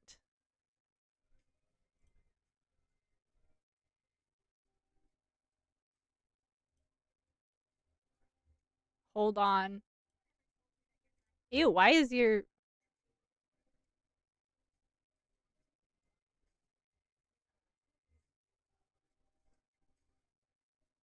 Ah! So you like motorcycles and consent is very sexy. So true, Ghost. So fucking true, Ghost. I need an edit.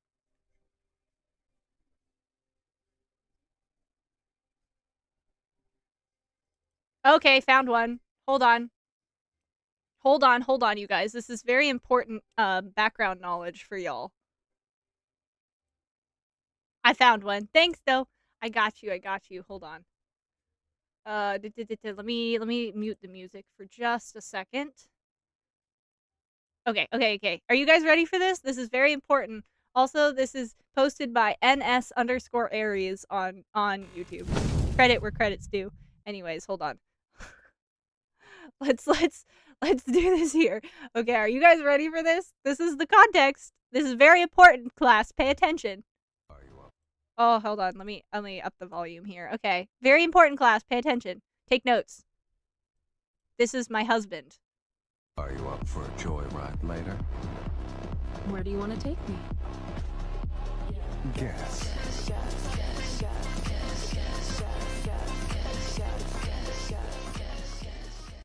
Anyways. Context! So if I ever reference it, that's what I'm talking about. Anyways, back to the visual novel.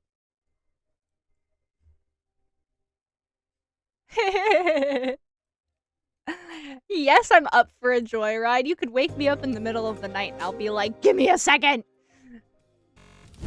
I'll be there. Anyways, moving on. Let's bring that back. Nope. Okay, there we go. Got it. So Blue has a bad boy style. Oh my god, Ghost. You know what? I did it for a video and I actually just haven't edited it and posted it. But we should do a stream where I do a tier list of all of my fictional crushes and you guys can judge me. But I think that would be a really good stream. I think that would be really fun. It would be really embarrassing and quite incriminating for me, but I think it would be very enjoyable for everyone else. So, you know, we can like tier list it. It'll be very exciting. Guys, my Tomodachi Island is literally a harem. It's literally, why else would you get that game? It's to make a harem on your island. Sipping more water. You forgot about the lad. Minty, how could you forget about the lads? How could you forget about the lads? Shay makes another wide turn. The swooping sensation makes your pulse race. And your grip around Shay's waist tightens just a little. It's been a week? Minty, you're gonna start getting those texts from the boys that are like, where did you go? I missed you so much. I'm gonna die without you. You're gonna get those texts. I swear, you are. I have yet to get them. But, you know. Oh, it's been a week. I see what you mean. Oh, thank God. You know, can't neglect our lads. And your grip around Shay's waist tightens just a little. My aunt used to fetch me around on her motorbike as a kid. She'd call it eating air. As the bike flies along the nearly empty roads, you taste the crisp night air on your tongue. I can see why she called it that. The ride is almost too short. Before you know it, Shay pulls up in the car park of your apartment block. Shay pauses. I had a really nice time tonight. She looks hopefully at you. Ah! Am I gonna be able to stream this? Wanna come over to my place? Yes? Yes? Milk, did you hear? I'm going over to her place. Milk, did you hear that? Take me with you. Oh, come on, wife, let's go. Milk said, yeah. I'm going over to her place. I don't know what you mean. Well, Milk, if you don't me going over to her place, you can invite me to your place. Well, I know we're at your place, but you could invite me to your place. You can be like, oh my God, this has been so fun. You should come over. Oh, this is so serious. She's getting up. Hi, son. Hello, my child.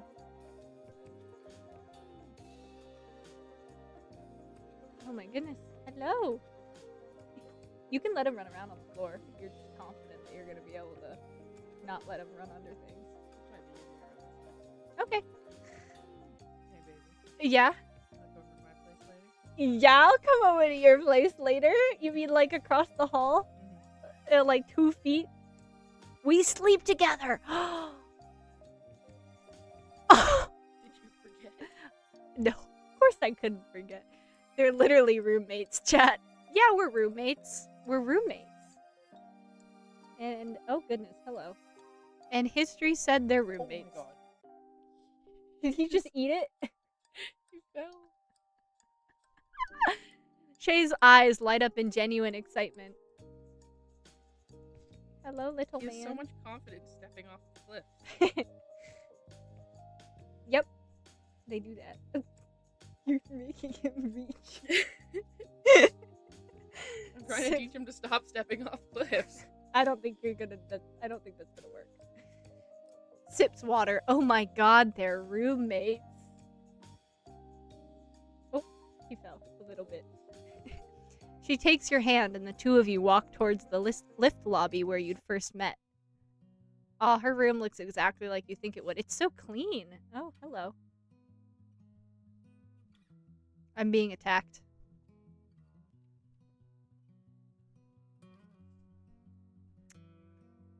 Hello, son. Shay leads you. Oh! His nails are so sharp. Shay leads you into her bedroom, flicking on the lights. It's been a long time since you'd felt this thrumming, pulsing electricity with someone other than Nat. You push aside this thought and look around the room. It's crowded with all sorts of posters and, as expected, plants of various shapes and sizes. There's a guitar hanging on the wall and even an old vinyl record player on the side table. If you're wondering, I've recently installed some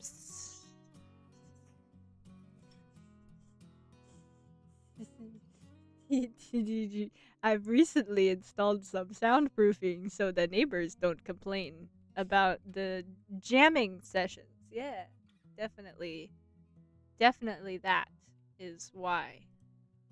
Occasionally, it comes in handy for other activities too. I sure bet it does. Hello, child.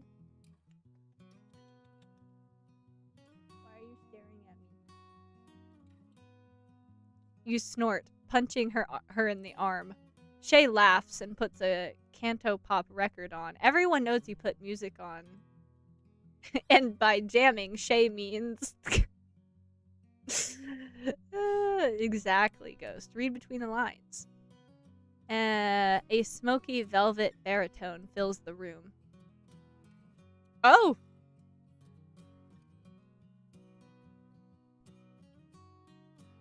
You guys don't get to see what I'm gonna pick. I don't know if I can read this to you guys. I'll let you listen to the music though. I mean, you guys can guess which option I picked. Oh, she said, kiss me. Oh my gosh. Blood pools at your... Sorry. My hair got touched and I got scared. Hello? Are you on the tippy top? Oh goodness.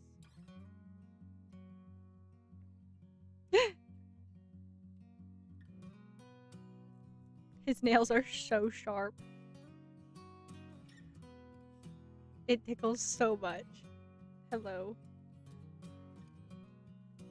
Hello, child. This is how children are. They interrupt. I booped him on the nose. I'm so sorry. Here you go.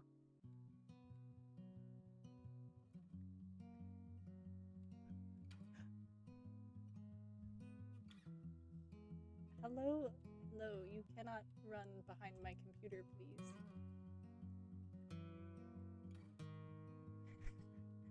I'm so sorry. My son is on my desk. Hello, Miffy. Hi. Why are you walking like that? It's really funny looking.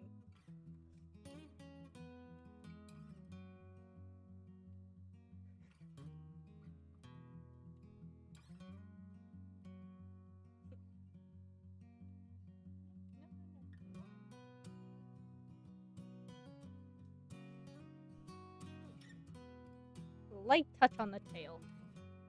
Yep. Keep walking, buddy. You don't need to be asked twice. Oh, he backed up. Don't let him go behind my computer, please.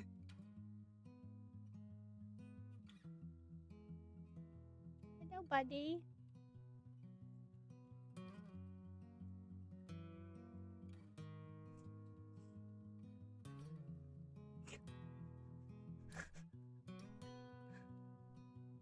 You're running out of desk to walk on. Every last shred of your caution falls away in a haze of desire. Ooh.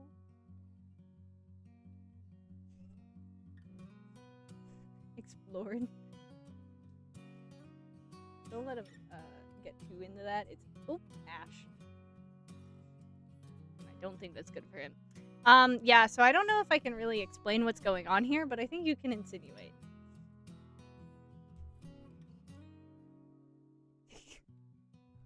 Okay, Meffy.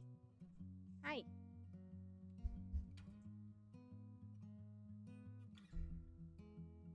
Yeah. Hello. I know that's my arm. Are you about to walk off? Because it looks like you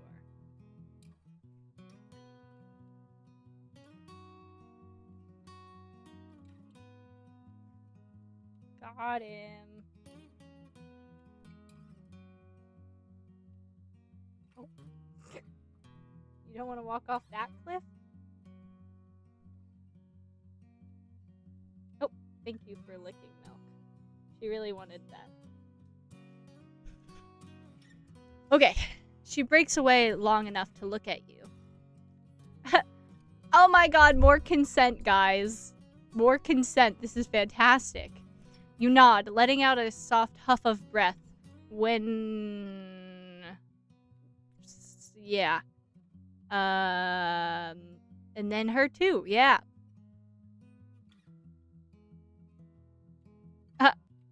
Shay tips you over onto the bed, and things progress very quickly after that. Okay, you guys can be back from Purgatory. A while later, gradually, the two of you come down from your high. Hold on. I really appreciate it. Make sure to wash your hands. I need an adult. Yeah, Ghost, you need an adult? Why?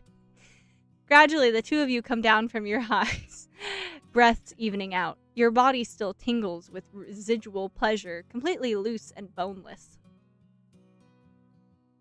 Shay lends you a fresh set of clothes, and the two of you settle back into bed next to each other.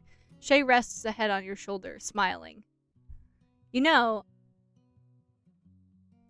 Well, damn. I was expecting you to be good, but that was a tad better than good. Only a tad?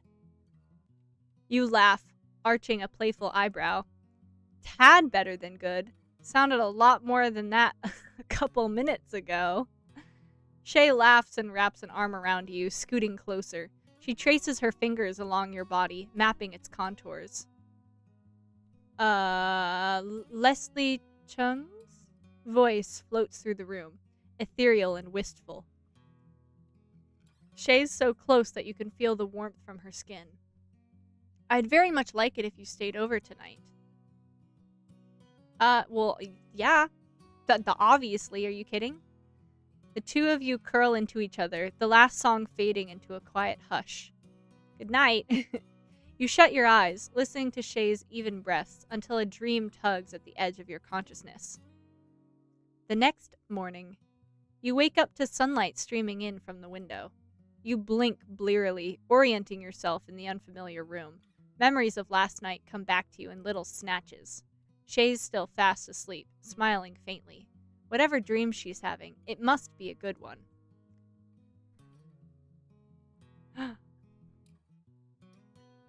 Oh my gosh. Kitty. As you turn onto your side, watching the dappled morning light cast You turn onto your side, watching the dappled morning light cast dancing shadows across Shay's face.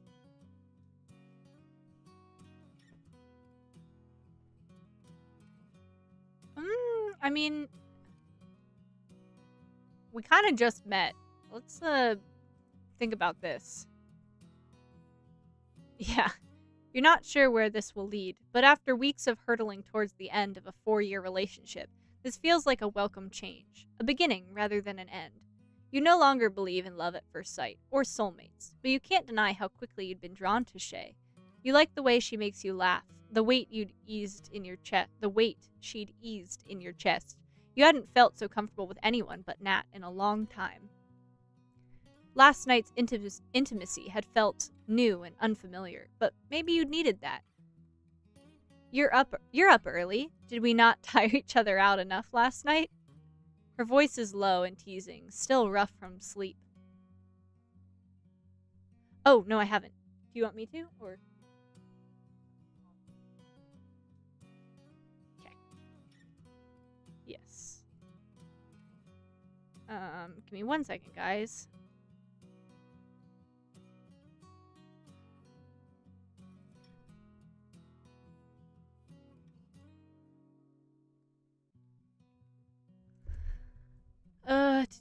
Shay reaches out to trace her thumb along the curve of your jaw, making your entire body tingle. What are you doing?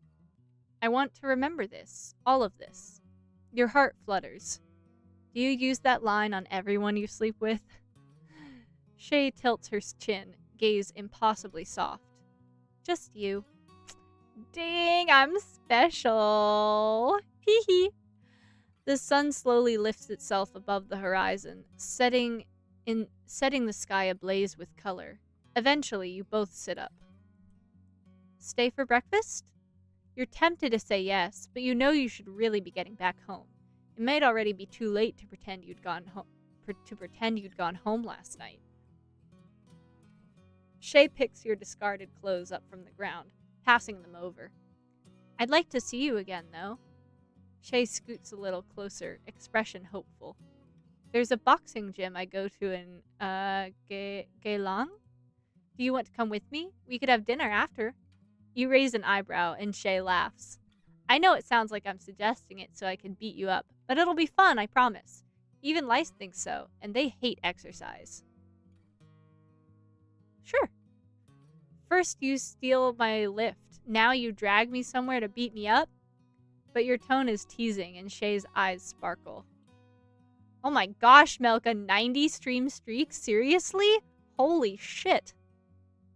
That's kind of crazy, bro. Yeah, that's crazy. Oh my god. Hi, Melk. She was hanging out with my son, so she could not be here. But now she's here. You won't regret it. After breakfast. To appease your mother after your disappearance last night, you spend most of the day with your family. That afternoon, the four of you play mahjong.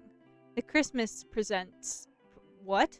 The Christmas presents from your extended family is stacked in a pile between you.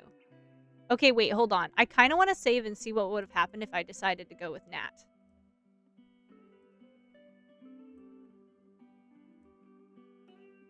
Okay. Chat, what should I order for dinner? Well, what are the options? Alright, I'm gonna choose call Nat just to see what happens. I decide to give Nat a call tonight. In a spur-of-the-moment decision, you head to the nearby park for some peace and quiet. Anything that's open right now? I don't know what's open right now off the top of my head. At Labrador Park, the leafy boardwalk through the mangroves opens up to the coast. Waves lap gently against the shore. The beach is completely deserted. You sit down and lean back against a tree. Despite the cool nighttime breeze, the sand's still slightly warm beneath you. The ocean has always felt like a lifeline, connecting Singapore to New York. Twin islands, miles apart. Growing up, you spent a lot of time in this park. Your mom had often brought you and your brother here after school, on her lunch break. The three of you would sit by the beach and split a Sarpino's pizza, then splash around in the sea together. I know I need to eat, but nothing looks good. I'm sorry, Milk. What time is it? It's probably mostly fast food right now, huh? Maybe like Taco Bell? Or, Wendy's? Burger King?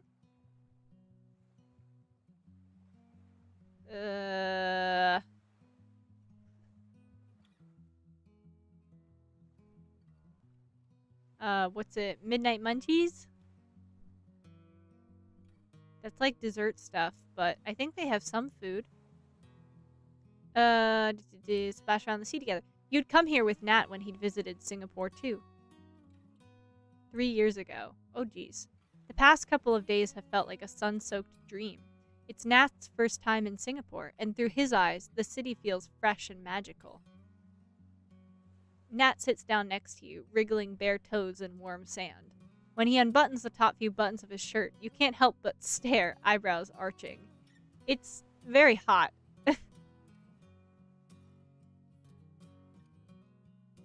Obviously teasing. Let's see. Ah, fuck. I didn't mean to do that.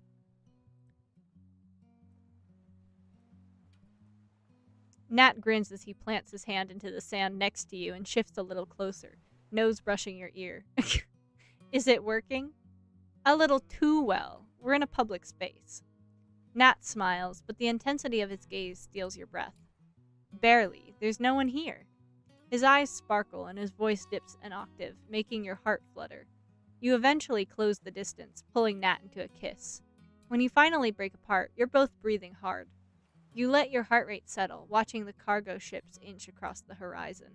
This might not be the pristine white sand beaches featured in Southeast Asian tourist magazines, but it's yours. You missed this, don't you? You don't answer immediately, mulling this over. Do you want to move back? I don't know. Nat lets out a soft breath. The question had always hung over your heads like an executioner's axe. First, during the countdown to college graduation, and then in the months that followed. Nat nods, expression gentle. The two of you stand and stroll along until you reach the end of the jetty. The sun is just beginning to set, turning the sky a deep pinkish purple. One of your parents' favorite karaoke songs comes to mind. Nat slips his hand into yours, listening intently as you sing softly to him, translating each of the Mandarin lines into English. I'd accompany you till the oceans dry up and the stone breaks to pieces. Even if we went back to the very beginning, I'd still choose you. Nat tests the words out one by one, trying to remember the shape of them on his lips. You grin, finding Nat's slightly funky pronunciation impossibly endearing. Sips water. Gonna have to sleep now. Have a good stream, y'all. Okay, Ghost. No worries. Night-night. Sleep well. I'm glad you're getting some good sleep. Nat pauses, laughing. The way you're smiling at me means I'm probably saying it wrong. You sing the chorus again, and Nat repeats the words back to you line by line, stopping only when he's replicated them precisely. Such a perfectionist. Nat gives you a bashful smile and squeezes your hand. Only when it comes to you. From the end of the jetty, you lean against each other and watch the waves surge up the coast, crashing white and foamy against the sand. Nat's still humming the tune softly. With the sea melding seamlessly into sky, you dream of endless tomorrows with Nat. In a city where everything feels like they're always changing, the ocean feels like a constant, and Nat by your side is another. As the years go by, they say nothing perfect ever lasts in this world, but for a long time, you and Nat had gotten pretty damn close. And yet, despite the lyrics of that song, the ocean had outlasted you and Nat after all. You watch a cargo ship move silently along the ink-dark ocean until your phone rings. You take a deep breath and accept the video call. Hi, how was dinner? You tell him everything that has happened since you arrived at home. For the past couple of years, Nat's been the person you talk to about anything and everything. That hasn't changed. Not yet, at least. I walked over to Labrador. You switched the camera to share the view with Nat. Same stretch of sea, same rocky cliffs, same starless sky. But things couldn't be more different. Oh, I remember that park. What an afternoon we had. Your chest tightens. You wish Nat were here in person, but you settle for Nat's grainy face on the screen. You take a deep breath and force yourself to come right out with it.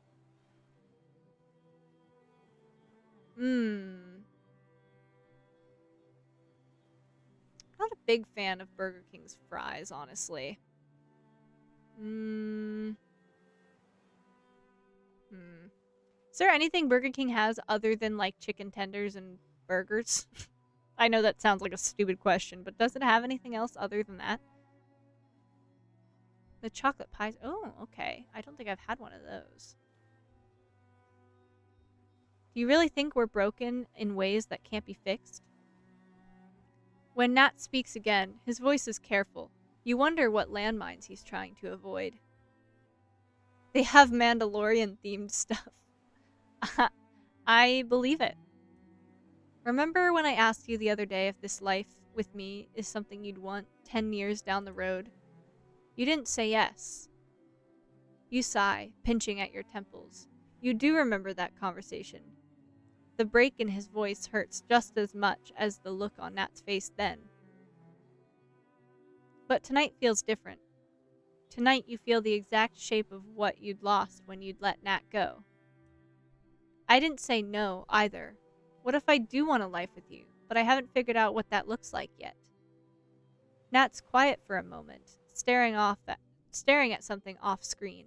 A second later, he turns back and meets your gaze through the screen. I thought you wanted out, but couldn't bring yourself to say it. I didn't want to keep waiting for you to leave one day.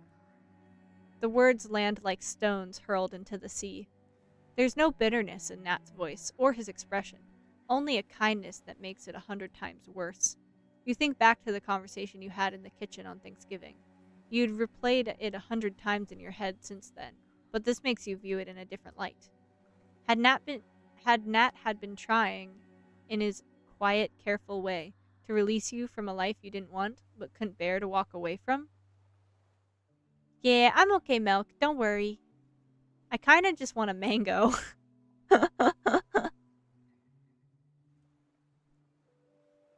26th of November. You're meeting with the record label executives tomorrow, and you're still short of one song. You hum a bar of the chorus and look back down at the sheet music spread across the kitchen table, praying fervently for inspiration.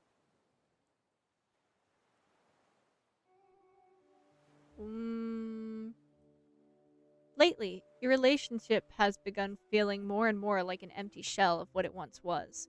You turned your mind all the way back, just out of college, stupid in love, convinced that what you had was all you'd ever need. The words come easily, but they feel foreign, like letters from a different version of yourself, someone unrecognizable. You're so lost in your memories that you don't hear the front door until it closes. Nat steps into the kitchen, and you wonder how much he has overheard. He steps around the counter and pulls you into a brief hug, pressing a kiss to your forehead. Hey, how's the song going? Think I've got half of the lyrics down. Nice, sounds like you've had a productive afternoon. Nat's smile still makes your heart flutter in a way nothing else does. Are we gonna get to eat your famous cucumber salad tonight? You laugh.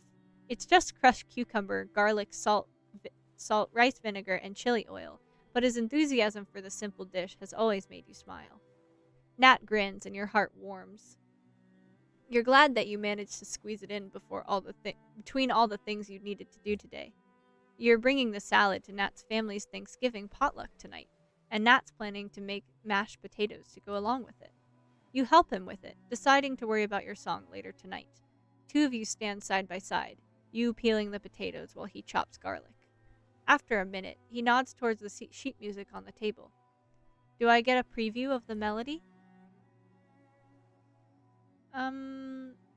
Why not? You agree out of habit, perhaps, a loyalty to how things used to be. Nat had always been the first person to hear your songs. When you're done, Nat holds your gaze for a while before speaking. We were such an obnoxiously happy couple. Nat's smile is wry, a little wistful. The past tense stings more than you'd expected. The two of you move around each other comfortably, trading space with the quiet ease of people who have shared a kitchen for years. After dinner. You're back from Thanksgiving dinner at Nat's parents', leftovers packed away for tomorrow. The apartment feels too quiet. You're not coming with me to my parents' place this weekend, are you? Nat's tone suggests that he knows you've already made up your mind. You shake your head, thinking about the changes that the producers are likely to request after tomorrow's meeting. You're not coming to Singapore with me over Christmas, either. You said it was fine if I came for Lunar New Year's instead. Then quieter, almost to himself, Nat mumbles. My parents are chill about us. Yours aren't exactly rolling out the red carpet for me. You go very still. This is the first time Nat has ever said that out loud. You know from the way Nat had said it that he's been carrying it for a while. It's true that Nat isn't exactly the sort of person your parents wished you were dating. There's not much you could do about it. The two of you stare wordlessly at each other across the living room. An impasse. Finally, you clear your throat. I'll be in the kitchen finishing up the song. You don't need to wait up. Nat nods. You feel his eyes on you as you walk away. Several hours later. It's nearly 1 a.m. The song is workable. If you head to a recording studio first thing tomorrow morning, you just might be able to put everything together before the meeting. You're just about to down the last gulp of tea you'd made to keep awake when Nat pads into the kitchen. Sorry, did I wake you? Nat shrugs. It's alright. Couldn't sleep anyway. When you look closely at him, you realize that his eyes are red-rimmed. What's wrong? It feels like I'm standing in the way of the life you actually want. That's not true. You're part of that life. In 10 years, do you imagine us together? Nat's eyes are begging you to say yes. You should say yes. But a second passes, then two. The word remains lodged in your throat. Truth is, you have no idea what you want your life to look like. What comes out of your mouth ends up being, 10 years is a long time. That's a terrible answer to that question. One long conversation later. You've said all there is to say. Nat pulls you into a hug. You press your face into the soft cotton of his shirt. It's better this way. You won't resent me for the things you had to give up. And I won't keep waiting for something more. Oh, and we're back. Nat's still on the other end of the line, waiting, once again, for your answer. But I know. I like him.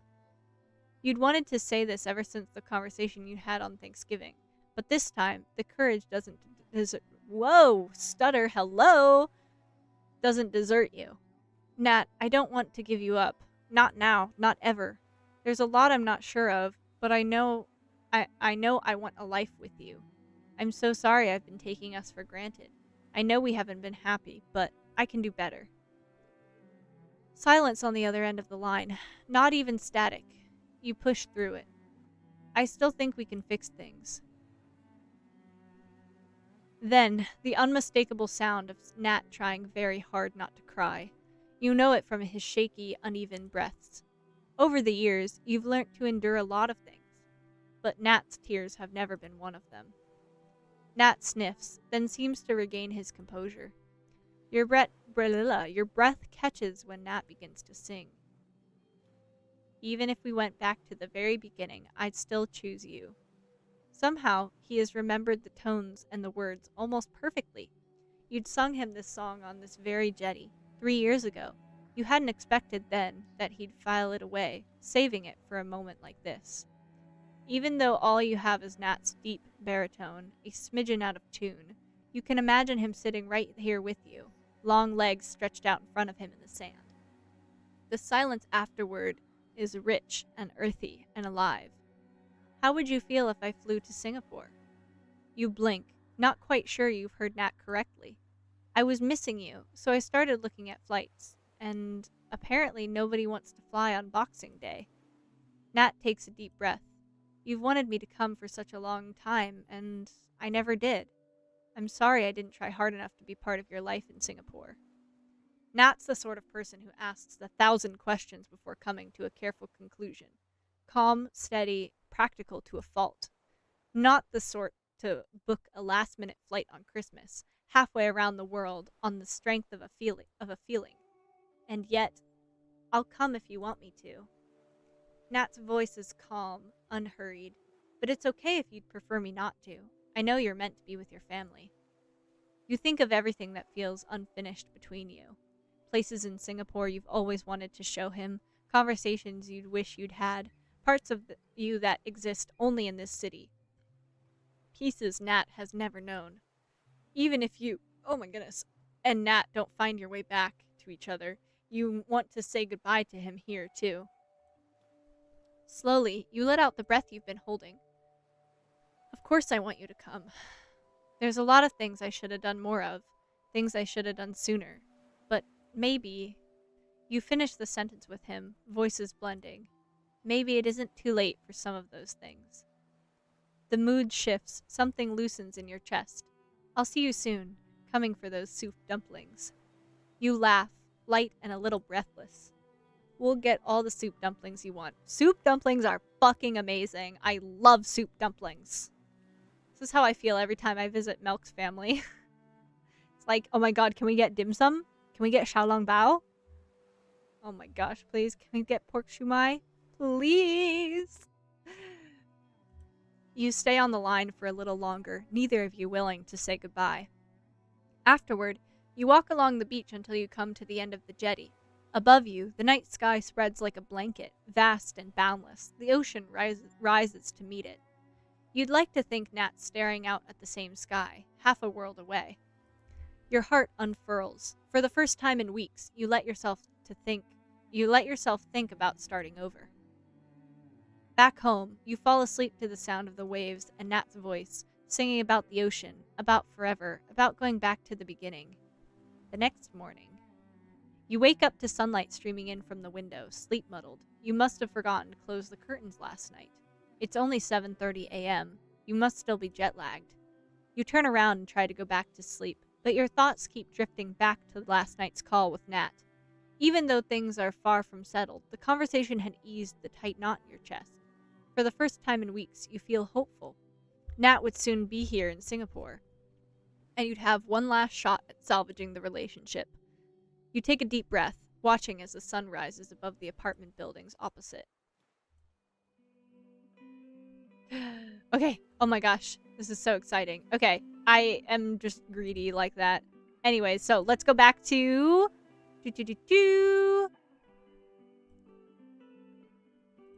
There we go. Now we're back to, Shay. Back to Shay. That afternoon, the four of you play mahjong. The Christmas presents from your extended family is stacked in a pile between you. Winner takes it all. Dang, that's serious business right there. To nobody's surprise, your mother ends up winning by a big margin. As a result, she's in such a good mood that she doesn't even complain that much when you tell her you're eating out with your old junior college friends. When evening rolls around, you meet Junie by the river as promised. She pulls you into a bone-crushing hug, thumping you on the back as though executing a Heimlich maneuver.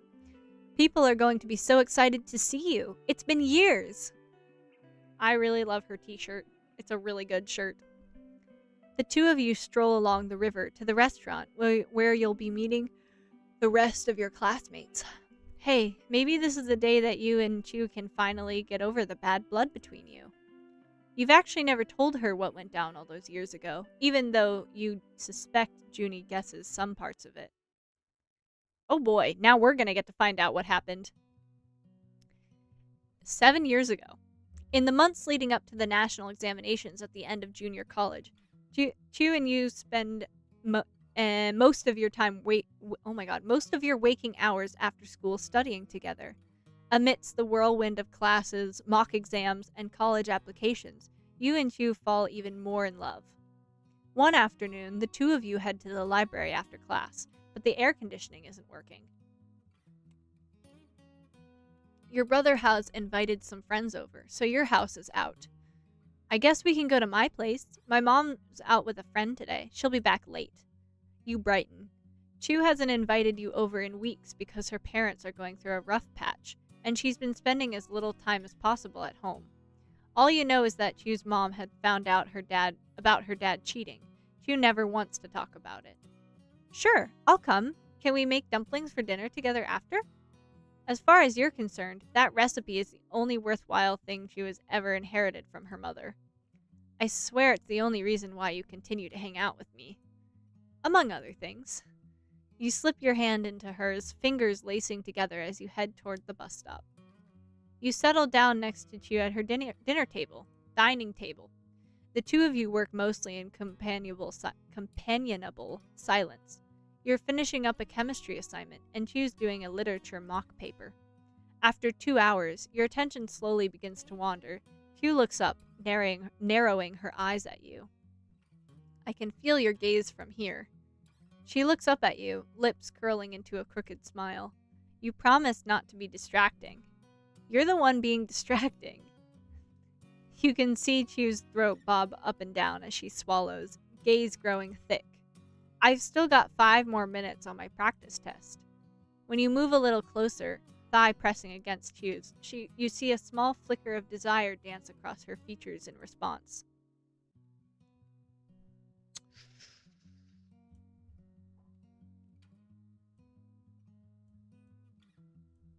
Okay, good. Chu makes a small noise and kisses you back hungrily. Her hand comes up to grip your jaw, and all the blood pools in your gut. Oh no. Uh-oh. Maybe this wasn't a good idea. Chu's mom appears at the threshold of the living room. You hadn't heard her come in. Judging by her horrified expression, she has definitely seen everything. Chu hastily lets go of you and steps back. She tries to school her expression into something fairly neutral, but you know her well enough to see the panic in her dark eyes. Shit. There's a long and terrible silence. The thump, thump, thump of your heartbeat is the only unreliable measure of time you have. Chu doesn't tear her eyes from her mother, and an entire conversation seems to be had in your presence, except you have no idea what's being said. Finally, Chu's mom rounds on you. I knew there was something wrong with you. No, it's not what you think. You'll never know what Chu had intended to say, because Chu's mother cuts her off. She holds nothing back. The Mandarin words come at you, sharp and fast like throwing knives. In English, Miss Lin had always been hard and derisive, but in Mandarin, she is a force to behold, a typhoon, sweeping and tempestuous. You think this is love? Beneath the surface of fury, you see a pang of fear and repulsion in her face that makes your gut twist. Chu is not like you. One day she will wake up and see this for what it is, a perversion. She spits the last sentence out at you. The words wedge like barbs in your heart, sinking deep into soft flesh, slicing all the way through.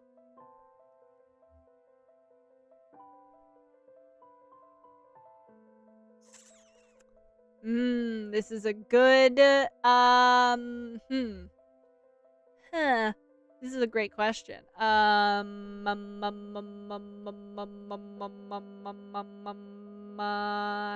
I feel like...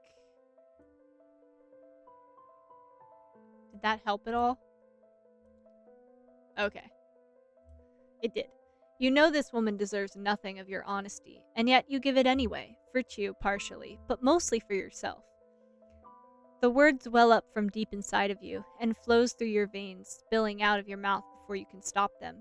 You've never had to use Mandarin for anything other than writing academic essays before, but you try your best to find the right words. For the deep, intangible feeling of peace you feel when you're with Chu, for the warmth that fills your chest when you see her walking down the corridor in the morning. I get it, you want what's best for her, but I do too. Finally, you tear your gaze from Chu's mother to look directly at Chu. Chu's gaze is raw and too tender. You're still presumably speaking to Chu's mother, but the words are meant for her. Maybe you're right. Maybe we're not meant for each other. Maybe we're not meant to last. Maybe this is just two teenagers being stupid, but I want to give it a shot. For a moment, it seems neither Chu nor her mother have any answer to this. Then Mrs. Lin snaps at you. That's enough. You can tell your words have rattled Chu's mother to the core. The hollowness in her tone hits you harder than the rage that had preceded it. Don't lecture me about what love looks like. Her voice trembles slightly, which is the first sign of weakness you'd seen from her. I know about mistakes disguised as love, and believe me, I do not wish that on Chu, nor on you. She picks up your bag from the ground and hands it to you. Go, this is the last I want to see or hear of you. Through it all, Chu says nothing, just stares at you, dark eyes swirling. This, more than anything else, is what breaks your heart. You bite down so hard that into your lower lip that you taste the metallic taste of blood. After that day. Thanks for saying what you did. You know she won't change her mind, though. I didn't say those things for her. I said them for you. Chu simply stares at you, warmth and regret warring in her eyes. You realize that for as long as the specter of Chu's parents' pride and their expectations hang over her like a noose, she will never be happy. And you'll always be collateral damage. This realization turns into a cold, hard pebble in your gut. You shake your head, staring straight into her eyes. In the span of a few wordless minutes, something inside of you wilts and turns to ash. Chu catches your arm, voice breaking. Don't make me choose between you and everything else. I can't. Your heart, made brittle by everything that has happened yesterday, finally shatters completely. I'm not the one making this an either-or situation. Don't pin this on me. Chu's faces wane, I think, making the dark circles more obvious. Had she gotten any sleep last night? We'll just not hang out in my house. I'll tell my parents I'm studying outside, alone. Nothing has to change. An easy fix. As long as you stay within the clean lines of her boundaries and never asked more, Chu would pretend the problem didn't exist.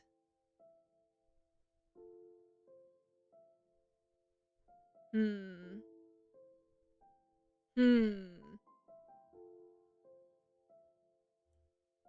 It's like halfway right now. Oops, I didn't mean to click next. Okay, definitely the bottom one. In spite of everything, the soft, foolish part of you still wants her in your life for as long as possible. The next few days morph into weeks. Nothing is the same. In place of the heady, giddy feeling of falling in love, there's a gnawing, uneasy sensation that eventually the other shoe will drop. You see Chu in class every day, and the two of you still spend some time together after school. But you no longer dream about the future you might have had with her. Instead, you pour all your energy into studying, just to fill the hole in your heart that Chu used to occupy. Soon, classes come to an end. You take your exams and leave the rest up to fate. In the end, you get a full scholarship to NYU, and Chu to the best law program in the country. As the deadline to accept or decline the offer draws closer, you agonize over the decision. Even though it's pretty much over between you, a part of you still hesitates at the thought of leaving her behind for good. The day before the deadline to send in your reply to NYU, Chu shows up at school with a bouquet of flowers. The card in the bouquet reads, "Congratulations." You're not sure why, but it feels like a final kick to the gut, even though you're sure Chu meant well. You know that you're being ridiculous, but you'd clung onto the small sliver of hope that Chu might ask you to stay. A long silence stretches between the two of you. You stare at this person who would never be yours, and perhaps had never been.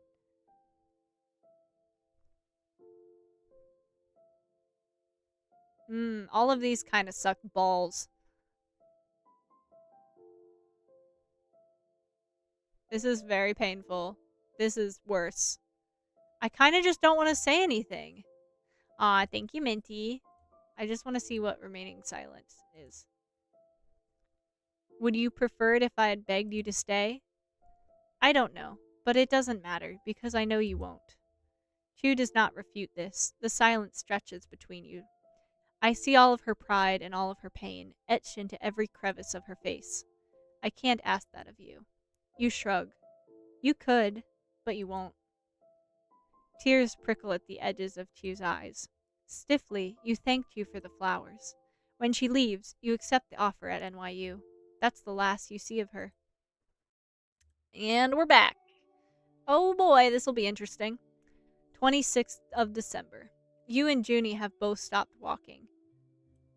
Junie had listened to the entire story without interrupting, but now she rests a hand on your shoulder and squeezes. Damn, I'm so sorry you had to go through that. Chu told me some of it, but I hadn't realized it was so bad. Junie pulls you into a hug, and you let yourself relax into the embrace. You do feel a little lighter now that you've told Junie about what had happened. You gonna be okay later, if Chu shows up? Junie jerks a thumb the way you'd come. Because if you'd like to bail, I know the best Burmese place in town. Down that way. You wave a hand at Junie. I'll be fine. The restaurant is all sleek black and white lines and dark mahogany. The space thrums with Christmas Eve energy, clinking glasses, bursts of laughter, murmur of low conversation. You scan the sleek interior until you spot familiar faces at a corner booth. Tech, your classmate and Junie's boyfriend, gives you both an enthusiastic wave and dashes over, pulling both you and Junie into a bear hug. You're heading toward the table with the two of them when the door swings open again. Something, instinct perhaps, or maybe just bad timing, makes you turn to look. Oh, she's so pretty. Hugh stands silhouetted in the doorway. The smile on your face freezes in place. Time slows. Hugh's eyes meet yours, and all the air whooshes out of your lungs. Her dark gaze is exactly how you remember it. Turbulent, depthless, and frustratingly unreadable. You let your eyes trace the hard, angular structure of her cheekbones and jaw down to her tailored shirt and pants. It all speaks subtly of success and power and prestige. All of the things Chu's parents had always wished for. No, expected of her. You hear she's a public prosecutor now, and she certainly looks like the sort of person you wouldn't want to go up against in court. And yet, in the subtle softening of her eyes as she holds your gaze, you see traces of the Chu you once knew. There's a hollow ache in your chest. Slowly, Chu lifts her chin, and her lips curl up into a wry, almost cryptic smile. I was starting to think I'd never see you again.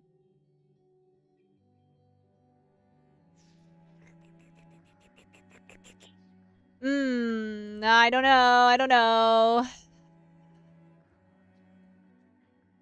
I think that made it better. I missed you. You stare at you, the first person you'd fallen in love with, and the first person to break your heart. In the end, the words spill out of you before you can stop them. I missed you. Your honesty seems to floor the both of you. Chu blinks a couple of times, then takes a soft, shuddering breath. You'd known that meeting Chu again would send all these memories rushing back, but it has a stronger hold on you than you'd expected. Her face softens into a smile that makes your stomach flip. I missed you too. You let out a soft sigh. Even after everything that's happened, it seems Chu still has the same ability to scramble your logical thinking brain. Chu pushes a strand of hair out of her eyes. You recognize the tick. She does it when she's nervous or uncertain, and there'd been a time you'd found it impossibly endearing. After chatting for a while, Chu's gaze slides to the table where your classmates are seated, watching the two of you with undisguised curiosity. She tilts a chin to the back exit. Can we talk outside for a bit? Oh, I didn't expect that to progress.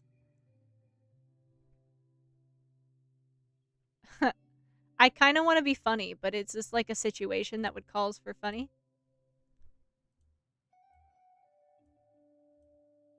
It looks like any of the responses are kind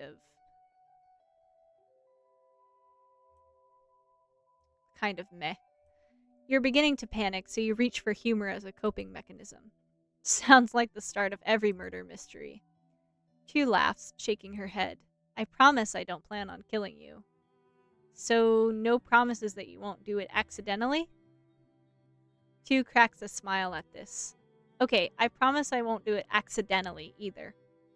You wave a hand in front of you, trying to hide how your heart rate's beginning to quicken. Alright then, lead the way. You follow Chu out the back door of the restaurant into the alley. The door swings shut behind you, shutting off the noise. The alley is almost empty, save for several lonely pigeons pecking the ground for invisible food scraps. A crescent moon hangs like a silver comma between the rooftops of old shop houses. The back doors are flanked by a motley arrangement of dented garbage bins, air conditioning, compressor units, and plastic chairs well worn from countless smoke breaks.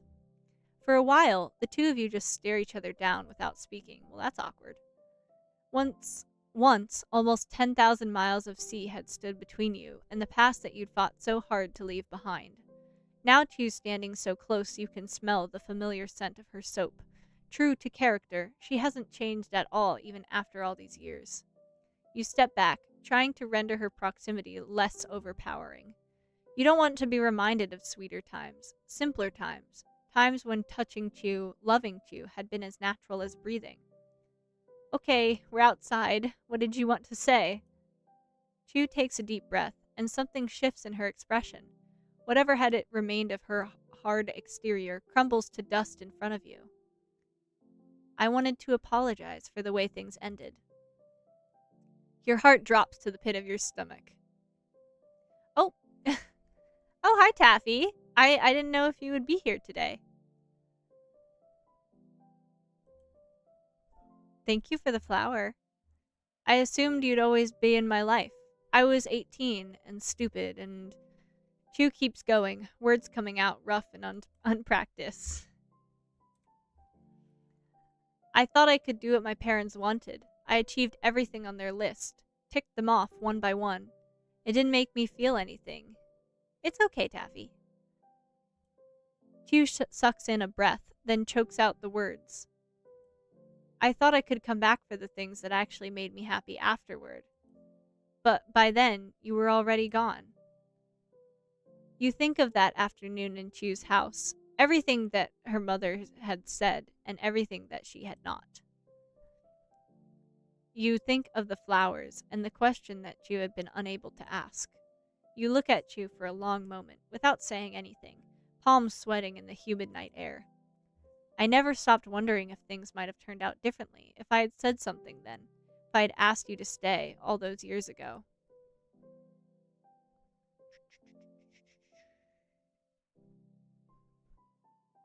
Why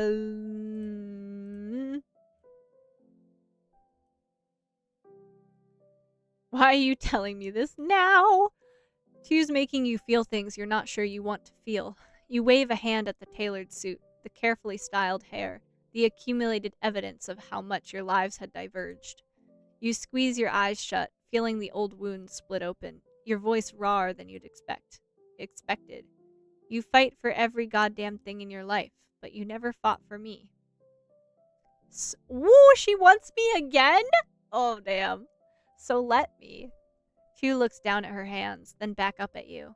When Junie told me you'd be here today, I knew I had to try to talk to you this time, at least. I know, right, Minty? Absolute gasp. You sigh. So many things have not... Oh, sorry, my ringer is on for sure. You sigh. So many things have not changed. Her intent gaze, the determined set of her jaw, the way she still makes you feel like you're the only person in the world. And yet, there are so many other things that will never be the same. Years that you've lost and never would get back. I'm not asking to turn back the clock. Just lunch. This week. That's all it has to be. Sure. This is exactly what you dreamed of. Once. If this had happened years ago, you would have said yes in a heartbeat. Now you're wary, but even against your better judgment, you find yourself nodding before your logical mind has time to protest. Chew's entire face lights up, pulling old sensations out of you with that smile. The hairs on your arms prickle at the warmth that blooms in your chest in response. The pigeons continue pecking at the ground. The moon hasn't moved an inch, but inside of you something shifts. Oh, back at home. That night when you return home, you realize that everyone's been asking you the same questions. The same question. Are you staying this time? Chew had asked it first, before you'd left for New York, then nearly a decade later. Nat on a hot afternoon at the beach, then a snowy street in New York. Shay, as you dance with her in a throng of people and in the privacy of her room the next morning. For years, you'd been living in the space between cities, between a past that you can't forget and a future that's just out of reach. Tomorrow, you'll wake up in your childhood bedroom with 4 days left in Singapore before the new year. As you walk from the car park to your apartment, you wonder what it would take to finally arrive at an answer to that question. That's totally the end, isn't it? Oh my fucking god. Fucking god damn it. Hold on.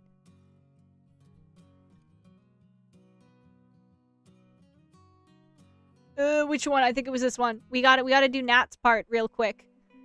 Oh, it might be the same low-key, but, you know. Spend most of the day after Mahjong.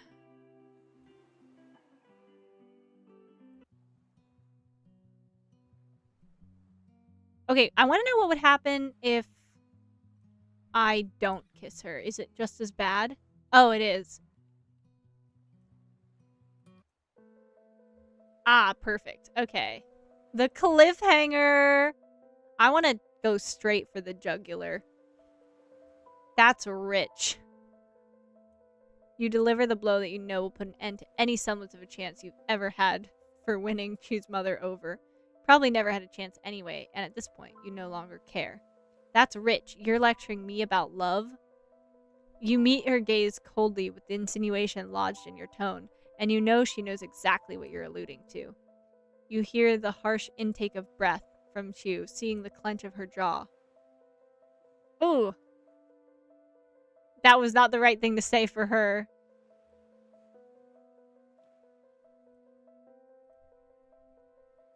Oh, friendship is completely gone. Anyways, it's fine. And I know you don't like them. Ooh. Whoop! She does not like that. Feeling they're coming after me after everything your mother said? Dang. Oh, damn, I'm rude.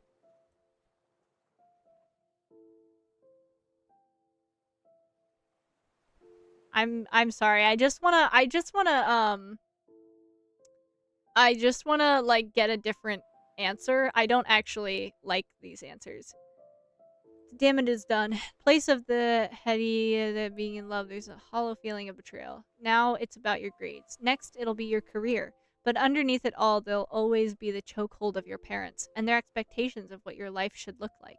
You'll have to pick, and I'll be the one that gets dropped. There's a long silence. If Chu had said something then, anything to refute this, you might not have walked away. But she doesn't, so you turn and you don't look back. Blah, blah, blah. The haunted look in Chu's eyes never go away. You stop dreaming about the future you could have shared. Nothing feels the same, but you lie to yourself that if you can just make it through the exams and earn your ticket out of Singapore, you'll leave all the pain behind. Leave the rest up to fate. Once, you might have hesitated at the thought of accepting an offer that would bring you halfway around the world for 4 years. But those days are long over. So it is different depending. What is my... not good? Eager to reinvent yourself in a new city, and that's the last... Oh, okay, she does not bring you flowers. I see.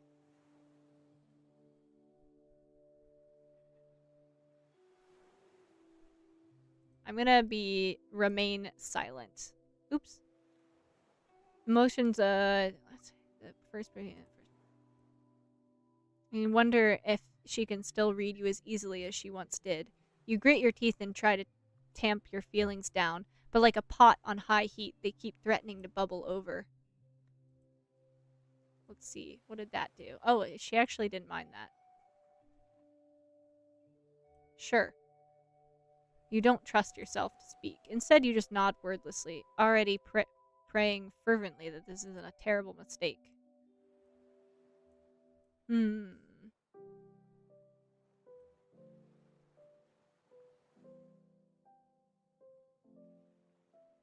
I don't really want to say either of those things. I kind of want to say them just to know how it goes, but fine. Take a long breath, then blow it out again, slowly regaining control of your emotions. 2, we're not 18 anymore. We don't even live in the same country. I think that ship has sailed, don't you? There's a long pause, and you see that Chu's hands are still trembling slightly at her sides. It hasn't for me. Oh, okay. She actually is fighting a little bit. All I'm asking is lunch. There's the old anger, threatening to rise. But as Chu stares at you, you admit there's something else, too. Yeah.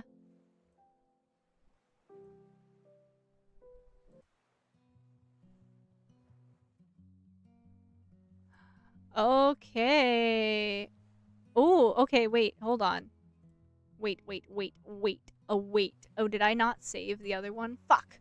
I did not save the other one. God fucking damn it, bro.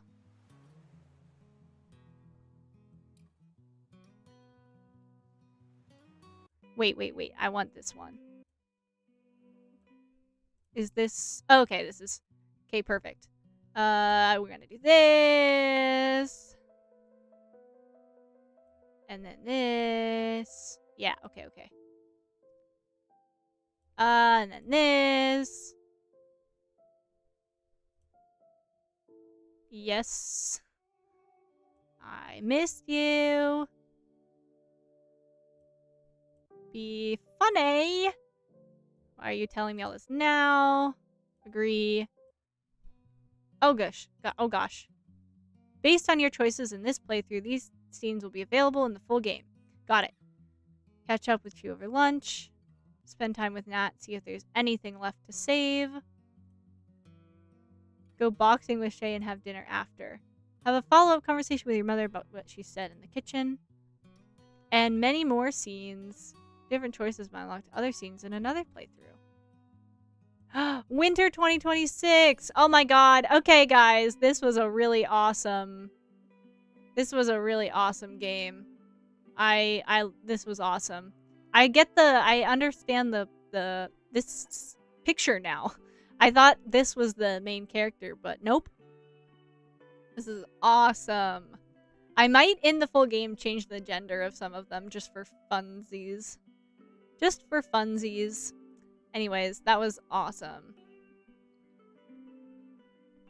Hehe, that was amazing. I'm so glad the dev contacted me at the beginning of this week so I could actually play this game. That was fucking awesome. We still have another game to get to, so I'm going to take a quick break and set up the next game for you guys, and I'll be right back.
All right. And we are back. Let me get the title up. Oh my god, it's so itty bitty. So teeny tiny.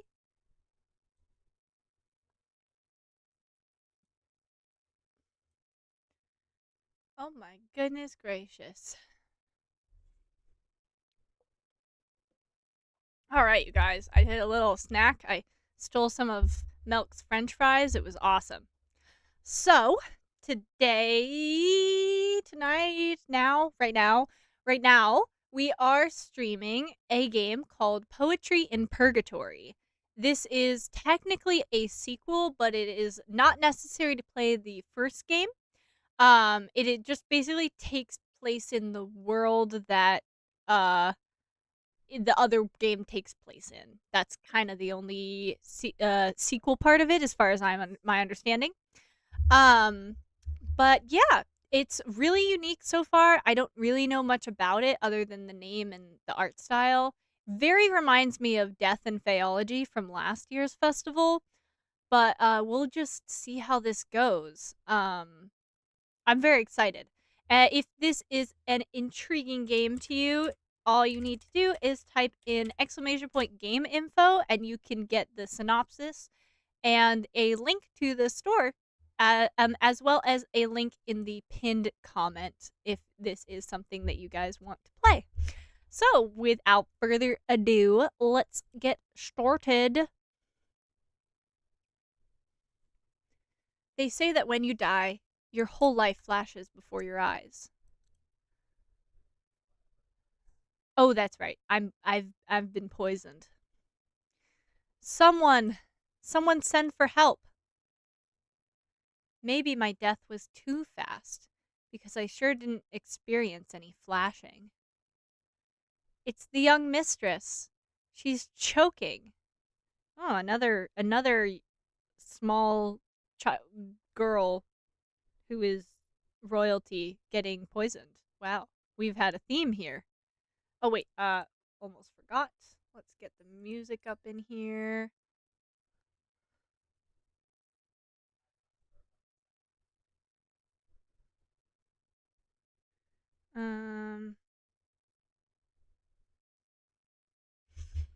Let's see here. All right, there we go. It didn't feel fast though. It felt excruciating, endless. Where is her father? I clawed wildly at my throat. It didn't make a difference, in the end, of course. Someone, anyone, do something. Oh my gosh.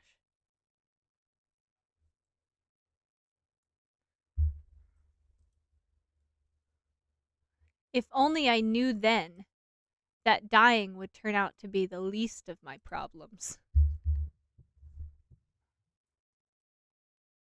Oh? She's not breathing. Oh shit. Well, it is called Poetry in Purgatory, so I guess I should have kind of seen it coming that I probably die first, but still.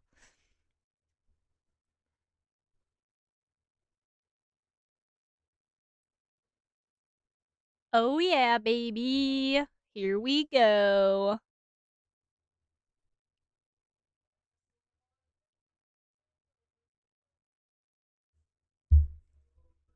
Oh my god, I made it to heaven. Who would have thought? Not me.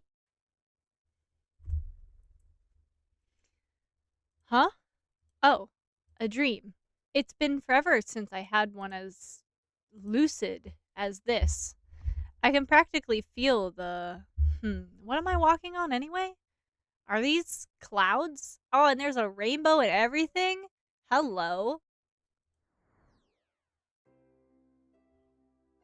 Oh, let me turn the volume up just a little bit. Rise and shine!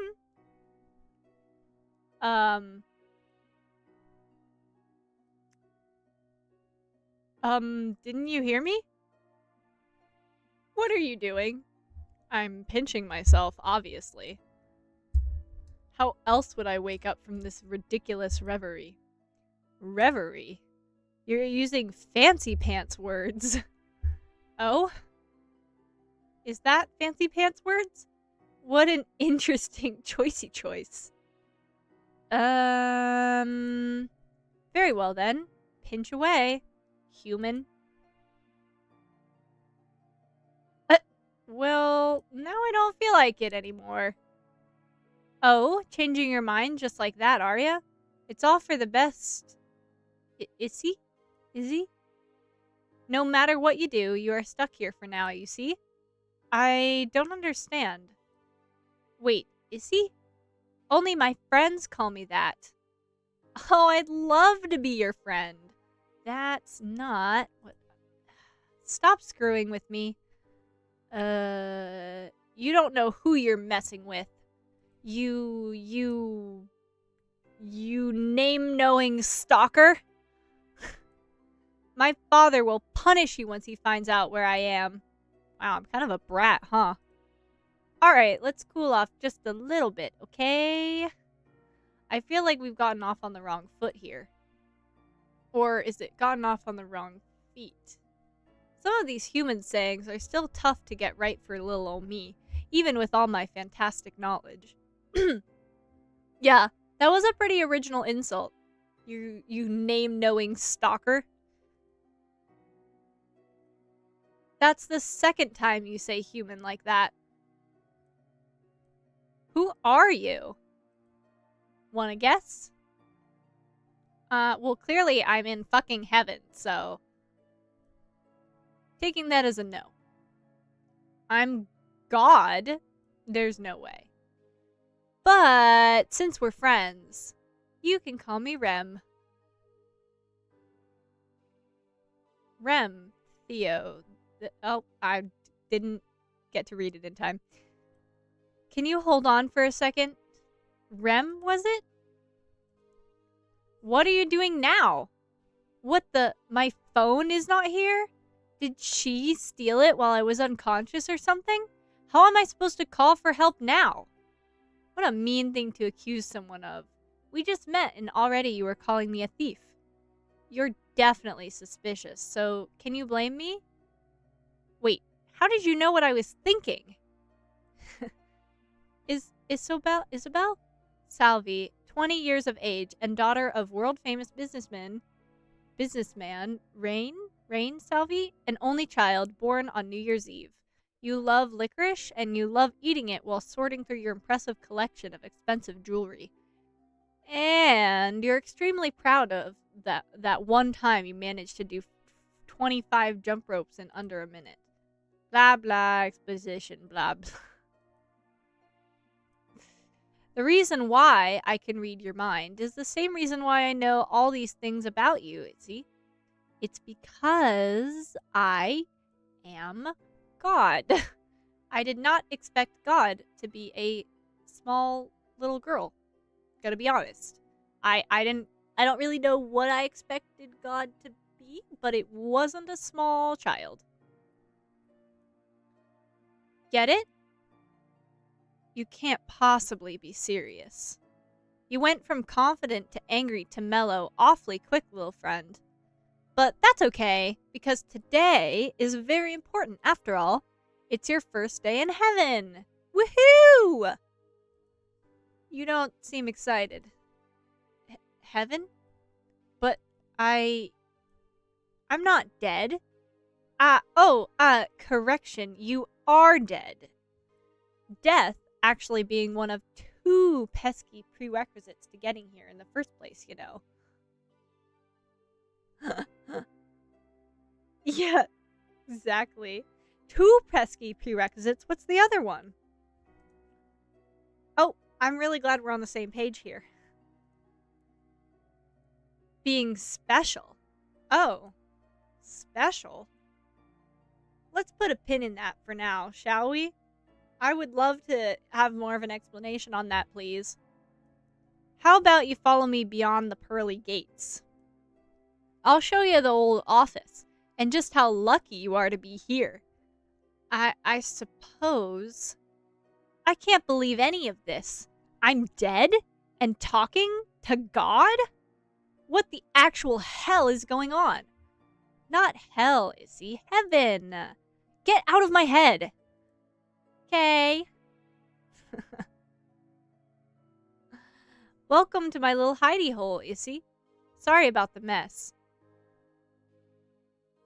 It seems my sweet boy has been neglecting his cleaning duties, but I do keep him awfully busy, so I guess it's okay.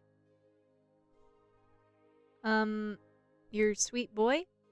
Ah, yes. You will meet him soon enough. One thing at a time. You're the one who brought him up. Anywho, this is where all the magic happens. Magic? Oh, you know, all the godly thingies that I do as God. I do them from here. God's seat of power is this cozy little room? Ah, yeah, you really think it's cozy? That's so nice of you. I knew that we were going to make such great friends, and you just keep proving me right. I'm just trying to take all this in. It's not going very well. Honestly, I think I'm in shock. You want some tea? God drinks tea? Of course. What else would I drink? I don't know, like nectar or something? Isn't that what deities drink in most stories? I'll have to write that down. Thank you kindly for the tippy tip.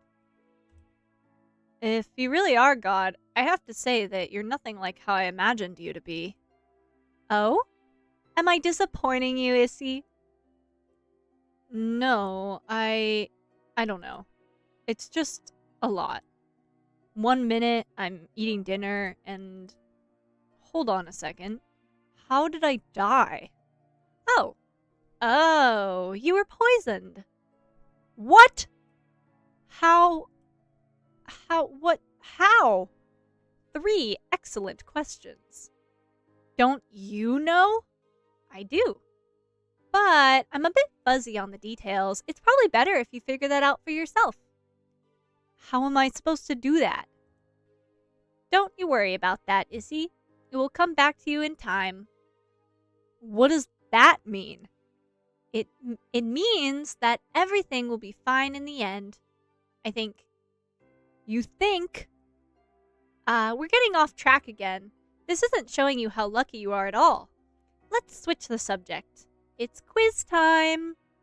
Huh? Don't be grumpy, Issy. I promise you it'll be fun. Just answer my little questions and then we'll take it from there, okay? Do I have a choice? Well, that depends. Do you think it's a good idea to keep saying no to God? Fine. I'll play along. Yay! First question. This one should be easy for you because I know you're used to having servants around you. You catch one of your little maids stealing food from your house. When caught, the poor, underpaid servant says it's to provide for her starving children. What do you do? That's a good question.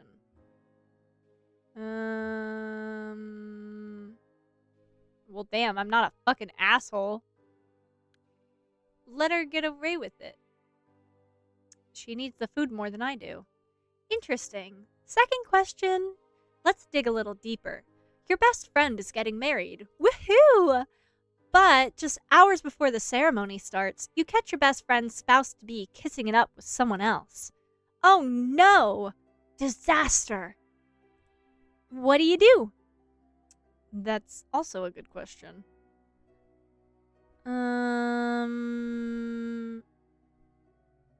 I would tell my friend for sure.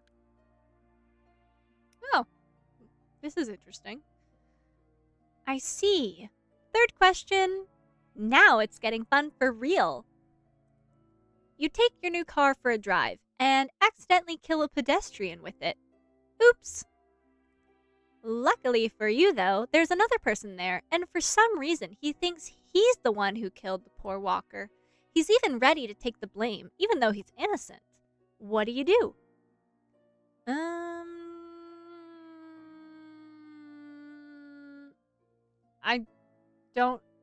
I would obviously take the blame. What the fuck, bro?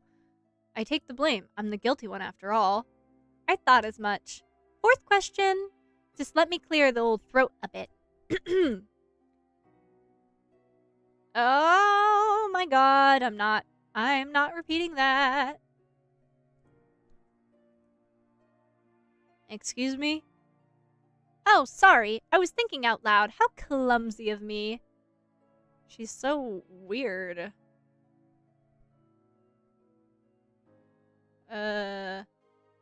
Holy cipher code. Oh yeah, if you actually want to decipher that, go for it. Oh my god, Minty, yeah, you want to translate it? That would be great. Please translate it. Don't worry about it. Thanks for understanding, little human. Final question, and this is a doozy. Love, balance, power. Which of these things matter most to you? I mean, I think balance. Like, whew, sorry. I had like a hiccup or something. I feel like balance. Cause, yeah, I mean, love is important, but, okay, power, we're ruling power out. Cause, like, whatever. Love is important, but, like, you need other things to survive on, like, a basic level. I agree, love is very important, and I do think it's, like, a basic human need in some capacity, but there's a lot of other things you need to, like, survive. So I feel like balance, with, like, love included in the balance, if that makes sense. But I think balance. Fantastic. So, I'm done? Yep. And what are my results? Well, the quiz definitely proves that you deserve to be here. Meaning what exactly? I can't tell you that. Why not? Can't tell you that either. That's super helpful, thanks. Ugh. But I can tell you the following. I know you're having a tough day, and in my own way, I'm trying to make things as easy as possible for you. You forgive sweet little Remy for trying to lighten the mood a bit, won't you? Based on your answers to Rem's questions, Isabelle's morality has been determined to be that of a good-natured paragon. Your morality affects several aspects of gameplay, such as available dialogue options, Isabelle's reaction to things when she investigates, and outcomes of certain game events. Being altruistic, compassionate, and understanding, a paragon generally sees the good over the bad. So, can you do it? Can you forgive little Remy? I mean, what, am I just not going to? That's kind of dumb. I mean, I guess there's no harm. Ah, yes, that's what I'm saying. I knew you'd get it, Issy. Anywho, I'd like you to imagine this. Heaven. A place where you can have anything you want at any time. A place where all your dreams come true over and over. And if you aren't satisfied with them, you tweak them until they're perfect. A place that you only really call the true blissful paradise. Paradise. That's why I called you lucky before, Issy. You're here, and all the things I just said are yours for the taking. I know you might be disappointed about dying so young, but all the things you loved in life, they're here too, and they're actually even better. And also, you will stay beautiful forever. So, congratulations. You are special. So, what do you say, Issy? Can you forgive me for not living up to your expectations? I'm trying to be the best I can be, you know? It's not easy being God sometimes. Can you imagine the pressure? Wishing so badly for each and every little lovable person to feel welcome here? I have to admit that what you're saying sounds interesting. And I feel like I can trust you. Though I don't really know why I feel that way. But you've yet to tell me why I'm special. I can't really think of anything that makes me that remarkable. Don't you worry about that, Issy. If God says you're special, then you just are. But shh, now. I've just said a lot of things to you. Give it a little time to sink in, get your bearings, think about what I've said, and look around the old office. And when you're ready, I'll be sitting right here waiting for you. You want me to, explore this room? Yes. You might find some interesting things in here. Stuff that makes you realize how gloriously glorious your little afterlife can turn out to be. And besides, learning to properly explore is important for what lies ahead. Have a look around, Issy. Fine. I get the feeling that if she wants something, it's going to happen regardless, so I might as well do what she says. I suppose that's the influence of God. Okay. Oh, goodness. There's a lot going on here. Alright, let's start over at the enticing bookcase. It's full of books I've never heard of before, and strangely, they all seem to be glowing faintly. What's this? One of the books is moving on its own, and it's coming towards me? Well, obviously I'm picking up the moving book. Are you kidding? Oh, wait, shoot. I totally forgot to change my streaming category.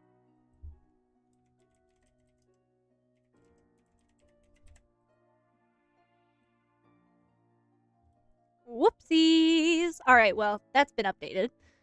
I can't resist that brilliant... wrong voice. I can't resist that brilliant glow, even though it's extremely weird that the thing is moving on its own. Let's see what we're dealing with here. Why Heaven is Fantastically Fantastic by R. Theo. Moral Quandary Test Inconclusive. Ooh. Okay. Interesting. Second line, further mind-based prodding required. Oh.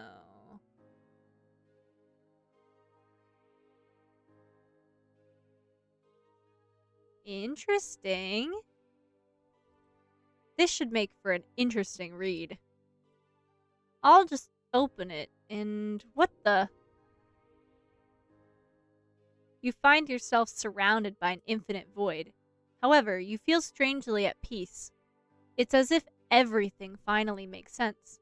Suddenly, a rain of soft, juicy licorice falls down on you, your favorite treat in immeasurable abundance.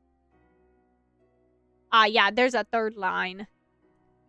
And, oh wait, is that the guy and or girl you've always liked? Why, yes it is. And they're here to declare their undying love for you. Yes, you scream in joy, passion, and ecstasy all at once.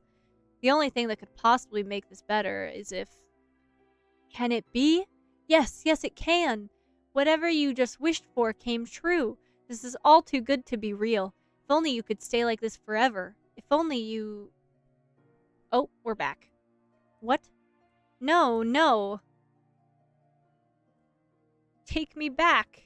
I want to stay. Third, begin next phase. Why is it like a robot? Holy moly. I want... Was that heaven? Wow. Wait. There's something shiny stuck between some of these books. I don't know why, but I feel like I should take it. So I'll do just that, I guess. Piece of heaven. What a trip. I'm just curious if clicking it twice. Third, I sense there probably could also be more hex codes. It's a painting signed RT. Looking closer at it, it almost feels like the imagery is moving. Blue sky, clouds, and happy people as far as the eye can see. It's absolutely beautiful. But can I see myself staying here forever? Aren't we supposed to be in purgatory, not heaven?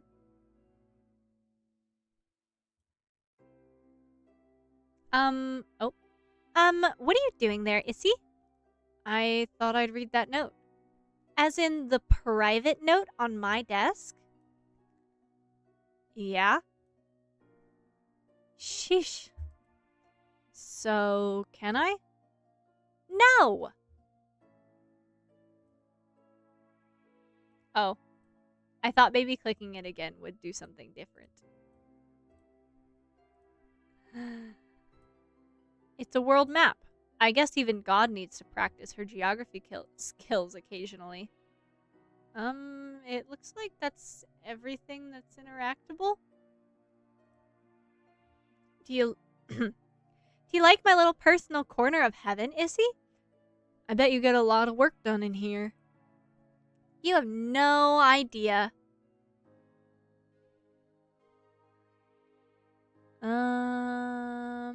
These are all just like, I like really want to get straight. Oh, there's more. Apparently we can scroll. Did I stutter? No. There you go. The bookcase is intense. Yuppers, a little taste of what awaits you here, Issy. Did you like it? It was amazing. Told ya. So, feel like you're finished looking around? Yep. Goody good. So, what do you think, Issy? Ready to fully and truly join us in heaven? Honestly, I don't know why, but something about this place. I'm really liking it here. It's literally heaven. Like, that's the point.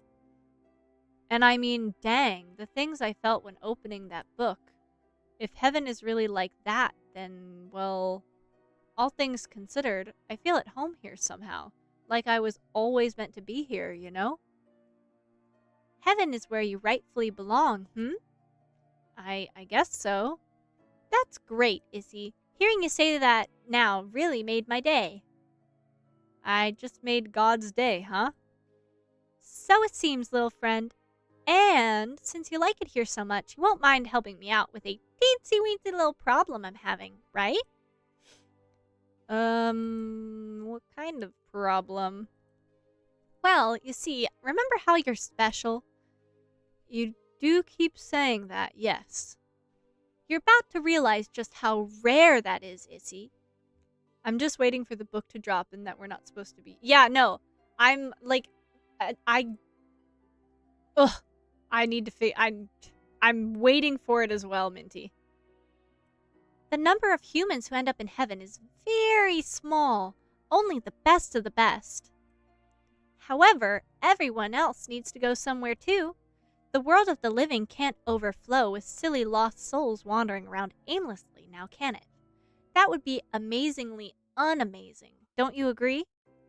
Yeah. Oh, sorry. Yeah, that doesn't sound great.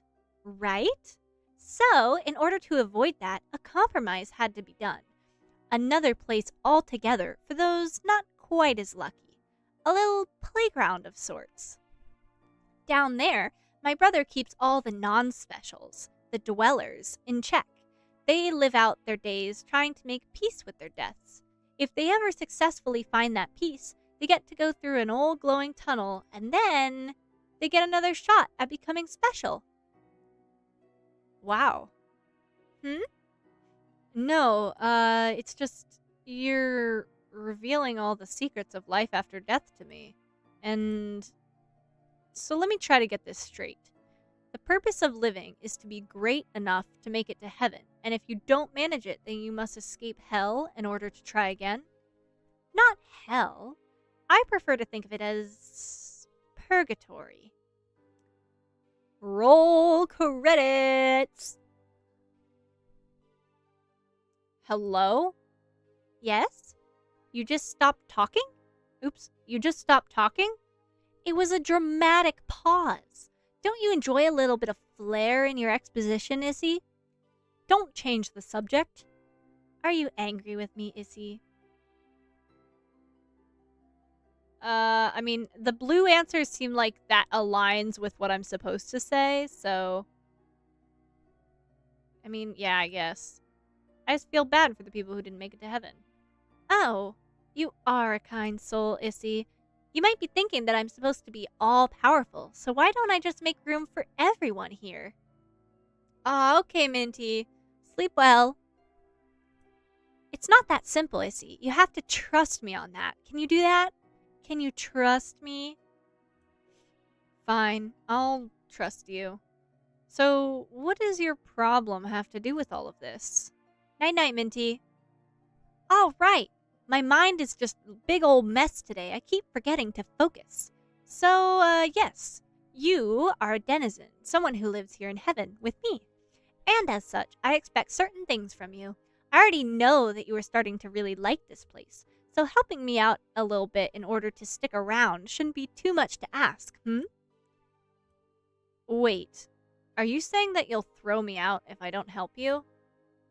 It sounds so bad when you put it like that. That is what you're saying, though, isn't it? That's so cruel. Calm down, human. Remember who you're talking to. I may be benevolent and fantastically fantastic, and I may love you and I may want you here with me, but I could just as easily throw you down there to spend your afterlife with the rest of them. There are more special people out there. In a sense, you are expendable. I'd find someone else to take your place if you don't want it. But I still love you, though. It's just that I thought I was done. And now there's this pressure to do something, and it sounds like it's going to be hard. Hard schmard. For someone as talented as you, finding out what's wrong over in boring old Purgatory will be a cakewalk. Oh no. You want me to go to that other place? Yes. For a while now, I felt that something has changed over there. Because of, certain rules, I can't investigate it myself, despite me being who I am. So, you will pose as a banished denizen, someone whom I've thrown out from heaven. And you'll find out what's going on in my stead. You'll get to spend lots of quality time with my brother, his new companion, and all the lovely dwellers of Purgatory. How does that sound? Scary. And also, who would I even be looking for? Or what would I even be looking for? Beats me. You don't have a single clue? All I know for certain is that my little bro is involved, and he really doesn't like people from my domain, exiled or otherwise, so he'll definitely keep his all-seeing eyes on you. Thank you, Taffy. Maybe you were right. This could get hard. Good news, though. You won't be alone. Volumus? Oh. You called Mistress? Mistress? Right hand of God, that's funny. Voluminous? Voluminous, I think? I have to read that again. Ha! I always blush when you call me that, Volley. Voluminous. Oh, voluminous. I get it now. So this is... Yippers! This is the girl I was telling you about. Wait. I just got here. When did you have time to tell anyone about... Don't be silly, Issy. I'm God, remember? I can do all of the things. Almost all the things. This must be the sweet boy she was talking about earlier. I have to admit, he is easy on the eyes. No, he looks depressed and sickly. No, thank you. Going to bed. Sorry I can't stay. It's okay, Taffy. Night-night. Hey now, keep those dirty thoughts in check. Oh, I forgot she could read my mind. I told you to stay out of my head. Voluminous. Nope. Voluminous here is my most trusted servant. He'll act as the link between you and me while you find yourself in temporary exile from here. And also, since I have lots of things to do, he'll fill you in on the rest of the mission details. So it's a mission now. Of course. It sounds so formal. Enough Enough whining. It's been great getting to know you, Issy. I know you won't disappoint me. Bye! Okay. What the? That was rude. Please accept my sincerest apologies for Rem's behavior, Miss Salvi? She does not suffer fools. Excuse me? Oh, I didn't mean to suggest that. That is to say, by which I mean... I'm not implying that you are a fool. It's just that she can be, a bit difficult. I figured as much, thank you. Good. Understanding that will make things easier. Honestly, if I hear someone use the word special one more time. She does have a penchant for certain key phrases, yes. Is it just me, or is she kind of, all over the place? Personality-wise, I mean. You're not wrong. Whew. So what's your story? Huh, me? Yeah. We're going to be working together, aren't we? I figure we should get to know one another. That wouldn't be proper conduct. At least not for now. Oh. I'm sorry. It's just the mission. That's what's important now, not me. Fine. Besides, I'm not actually going to be doing this whole thing with you. I'll give you the details and act as your escort, but after that, you're on your own. But Rem said that you'd act as a link between me and her. Yes, well, you'll be reporting to me. In secret, I might add. It is of huge importance that the guide doesn't suspect heavenly involvement. The guide. Is that God's brother? Yes. Can he also read minds, then? He can, but luckily for us, he's unable to hear the thoughts of denizens. Ex-denizens like me included? Indeed. I won't lie to you, Miss Salvi. Please, call me Isabel. I won't lie to you, Isabel, but what you're about to do is very, very dangerous. However, Rem can be trusted. She's always been good to me, even before assigning me to this post. I truly believe she gave you this task because she knows you can complete it successfully. After all, much is at stake. Are you alright? Well, I die. I somehow make it to heaven. I learn all the secrets of the afterlife. I get thrown back out, and to cap it all off, I'm forced to go on a dangerous mission to uncover a dangerous undercover mission given to me by God herself?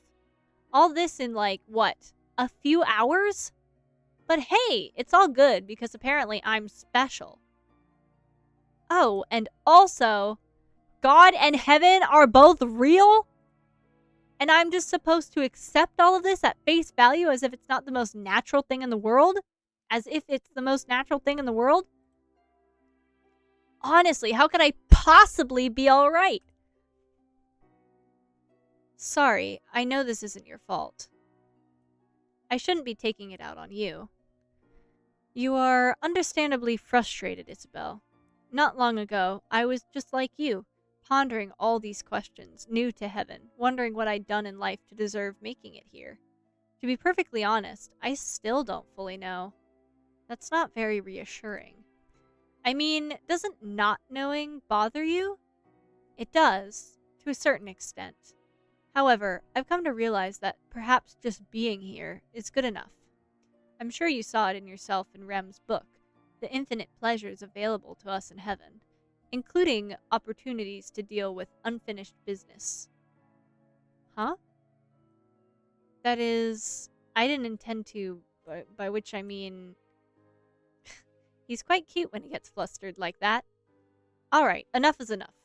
Do you have any questions before we begin our journey to Purgatory?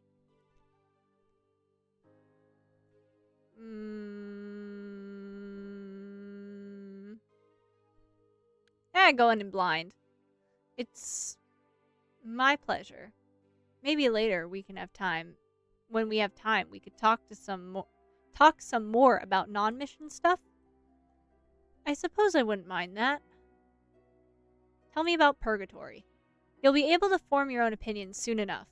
I have to admit that I'm quite a bit worried. I'm sure you'll do just fine, Isabel. I'm curious about that unfinished business of yours. I'm sorry, but I don't want to discuss that. Ah. Maybe he'll be more willing to share later? Okay, I'm ready to leave. Very well, then. Our trek begins now. We're going by foot? Yes. We're about to walk from heaven to Purgatory? Yes. Are you even aware how insane that sounds?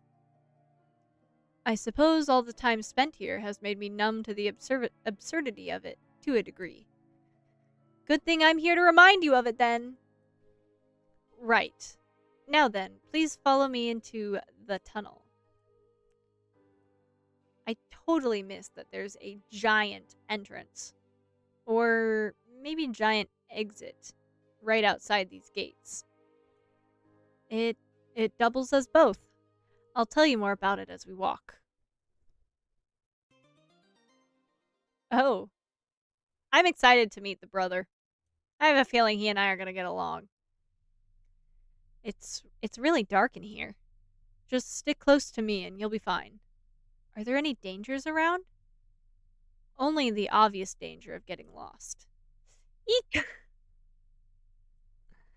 Before Rem told me about a tunnel located in Purgatory. Is this the same one? Yes. As I understand it, though, the tunnel is magical in nature, meaning that it isn't strictly a one-way passage, but rather can lead us to a myriad of places. For this reason, it is very important to know where you're headed, or else there's no telling where you may end up. Is there anything about the afterlife that is straightforward? In my experience, no. Unless you count the fact that we're all deceased, which is a familiar enough concept, I suppose. Somehow, I almost managed to forget about that. It's quite interesting how quickly we get used to not being alive. Yeah. So... So, you walk down here often? Actually, this will be my first time visiting Purgatory. What? God's most trusted servant hasn't even been there? In general, denizens don't have any reason to make the trip. Unless, of course, they've been banished, in which case they don't have much of a choice. Denizens and dwellers should never mix, as Rem puts it. Huh. But won't this guide character think it's very suspicious that you're coming with me?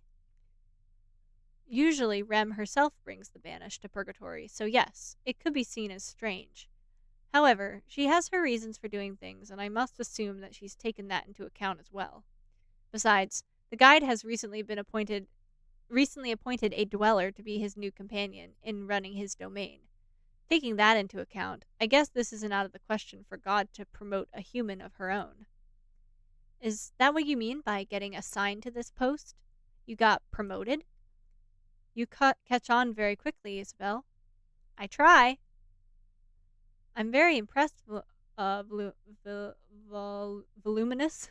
You said you were never here before, but finding the right way seems easy enough for you. Oh, I've studied extensively in preparation for this journey. One always needs to be prepared after all. Ugh, studies. I take it you're not much of a scholar? Pretty good at learning things, but my father is very strict about it. Or was, I guess, since I won't be seeing him again. Never say never. Are we there yet? Just about.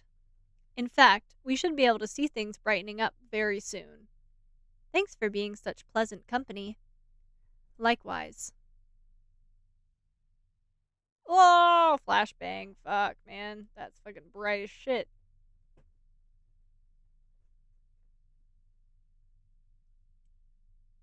Okay. There we go. Ugh, my eyes. Open them slowly and then behold. Purgatory.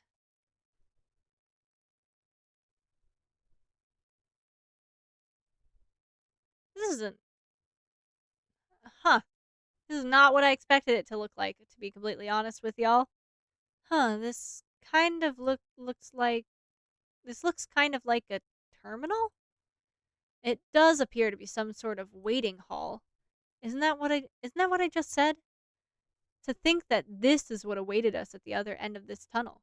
Most fascinating. He's not even listening to me at this point. So what now? I'm certain that we can expect a welcoming committee at any time now. Oh?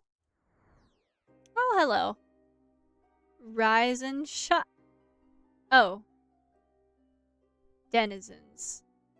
And there appears to be 2 of you. What is that filthy beast playing at? How dare you refer to Rem like that? Rem, First name basis, is it? Tisk tisk, Mr. Caceres? Caceres? God's favorite little pet. You had better stay that itchy trigger finger of yours, boy. Hasty action will only serve to your detriment. After all, you're not important to anyone anymore. Are these two like brothers or something? You're just a dead man with no purpose. That's... The way this man talks to Volley, I'm calling him Volley. Does he know him from before? And you, girl, vexing as it is to admit, you're entirely unfamiliar to me. Oh, Do not interrupt me. Okay. I was just trying to be polite. Then stay silent until you're spoken to. Now, allow me to introduce myself. Though of course I'm fairly certain that you already have a notion as to who I am. I am he who knows, he who controls, he who is feared and revered, he who is referred to as the King of Shadows. But most importantly, I am the one who shows you the way, and that is why they call me the Guide. It's kind of a bitch, not gonna lie. So this is him, huh? His appearance and mannerisms, they're strange, but striking somehow? And what is your name, girl? I'm Isabel. Isabel Salvi. I see. Miss Salvi, would you care to divulge why you're accompanied here by this white knight? Are you not important enough to be brought here by God herself? Allow me to explain. I did not ask you, Mr. Caceres. I'm asking her. You're exactly right. I'm not important enough. Please believe my lie. Please believe my lie. Please believe my lie. Such cruelty bestowed upon you by one who claims to love you. Yes. Very well. Phew. At any rate, welcome to Purgatory, Miss Salvi. Normally, this would be the point where I simply take my leave and allow you to begin your arduous journey of introspection, which someday may or may not lead you away from here. However, my new partner insists that all dwellers deserve a more cohesive introduction to the afterlife. Unfortunately, I must also extend this service to insufferable denizens such as yourself. As far as he knows, I'm not a denizen anymore.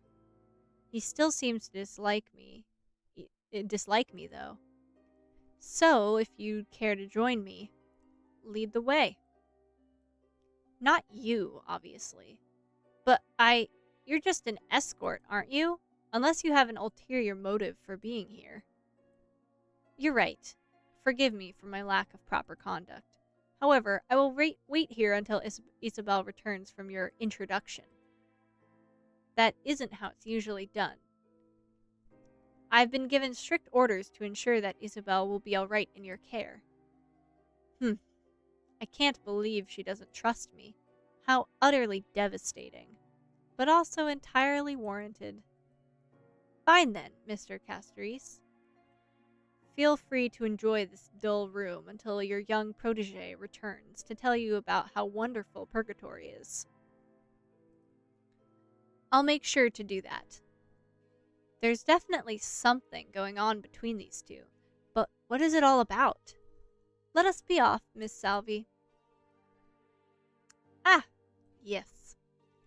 I'll see you soon, Volley. Indeed. And here we are. That was fast. So the wonders of teleportation are not lost on you. How unexpectedly refined for a denizen. What do you have against people from heaven anyway? I mean, Rem's your sister, so what's with all the hate? Oh, damn, okay. It's been a long time since someone irritated me this much in such a short while. He looks very angry.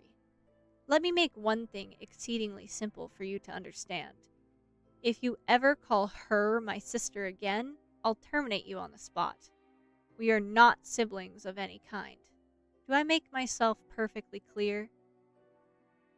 Yes. Maybe I shouldn't have asked him that. I need to watch myself. In fact, you are spectacularly suspicious. Everything about you screams Rem. Perhaps I should obliterate you right away, instead of sparing myself any potential grievances. No, please, Oh, hello. Guide, what are you doing? I'm simply teaching Miss Salvi some manners. Is that it? Because to me, it sounds like you were threatening her. Bah, have you entirely lost your sense of humor, my dear partner? I never liked your idea of fun, and you know that. Oh, I'm so sorry. Are you alright?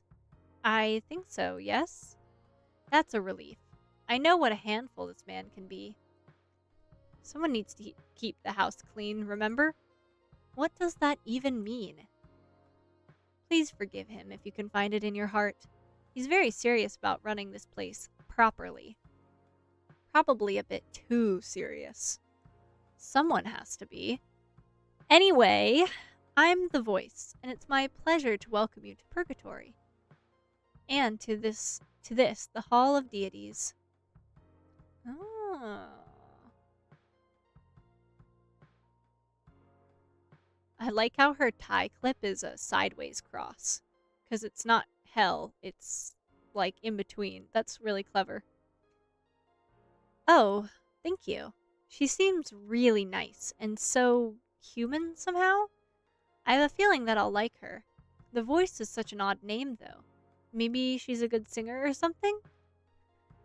Don't grow attached to this one, voice. She's a denizen. And not only that, she was accompanied by someone other than Rem. Aha, weird. I'm sure it's nothing to worry about, though. It most certainly could be. You need to be more serious. Yes, I know. Let's talk about this later, alright? We're boring poor Isabel. I don't mind. Silence. Just give her the things already, Things? Think of it as a starter pack to your new life. Things that will be very helpful for you when trying to make peace with your death. You're overstepping your bounds, voice. I am the one who explains this to new arrivals, not you. Explain then, instead of complaining. I shall. As my dear associate began to explain, these objects are of a particular usefulness to you. Your objective as a guest in Purgatory, a dweller, is to get out of here, after all, making peace with your death, as it were. Now you're just repeating what I said. Your death, regardless of what it entailed, is something that you need to come to terms with. Only then will you be able to leave through the tunnel. For some, this is stunningly difficult, and, as a result, there are dwellers who have been here since time immemorial. I don't know how to say that word, I'm sorry. Really? They may carry denial, or shame, or guilt, among other things. But there are a few of the reasons why. These are but a few of the reasons why some never manage to leave. But I'm sure you won't have any such troubles. After all, at one point you were apparently fit for heaven. That doesn't necessarily mean, or maybe it does. I understand, I think. Thank you for explaining all of this to me. I'm still adjusting. Of course, take all the time you need. Let me tell you, my first day here was nothing but... No one wants to hear about that voice. That was rude. Now help yourself to these indispensable trinkets. Wait, is that the right word? Indispensable trinkets. A pamphlet, which will offer you invaluable information provided by yours truly. A bag, which will allow you to carry an infinite number of items. And a quest log, which will guide you when you are unavoidably lost. Aren't you forgetting something? There's also a experimental device, which a certain someone has insisted that we give an unceremonious try.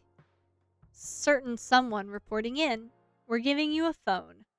A phone? It's a state-of-the-art, newly introduced Purgatory feature, which allows you to keep in contact with others, much like you do with smartphones back on Earth. Not that those allegedly smartphones ever did much good for the collective intelligence of humanity. We're not having this conversation again. Sorry. Please keep yourself to your very own... Please help yourself to your very own Purgaphone. Purgaphone? Great name, right? Side menu is now available to your right. Be sure to have a look at its features. Okay, we got... Alright, we got my phone. We got... Oh, main story. Oh, wow. Wow, okay. Item. I have a piece of heaven. Nice. Okay, exit.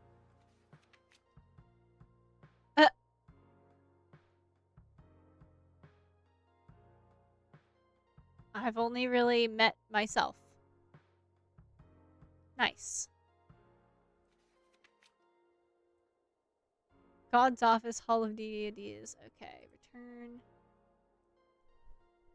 Oh, nice. Okay. Shadows.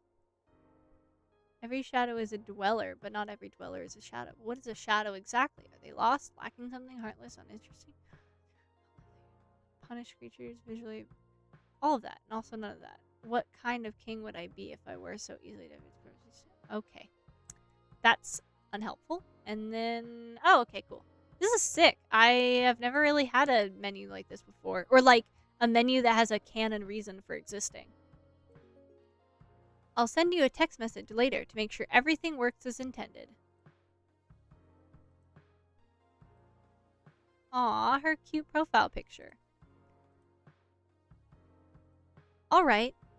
So, you're saying that these things will help me out here, right? They surely will. In time, you will fully come to appreciate the usefulness of this particular treasure trove. Look at you being all helpful. Where was this side of you back when I first came here? This is hardly time to reminisce, Miss Their dynamic is strange. I can't tell if they like each other or not. Come to think of it, the voice must be the one Volley mentioned on the way here. The dweller who got promoted. She made it clear that she was human before, so it's definitely her. Well then, off you go. Oh, where should I go? Seriously? Just help her guide. What happened to the simpler times when dwellers had to solve conundrums for themselves? Figuring out how to leave this place is enough of a riddle, don't you think? I'm very much beginning to regret this partnership. Very well. Every dweller gets a room, especially tailored to their preferences for the duration of their stay.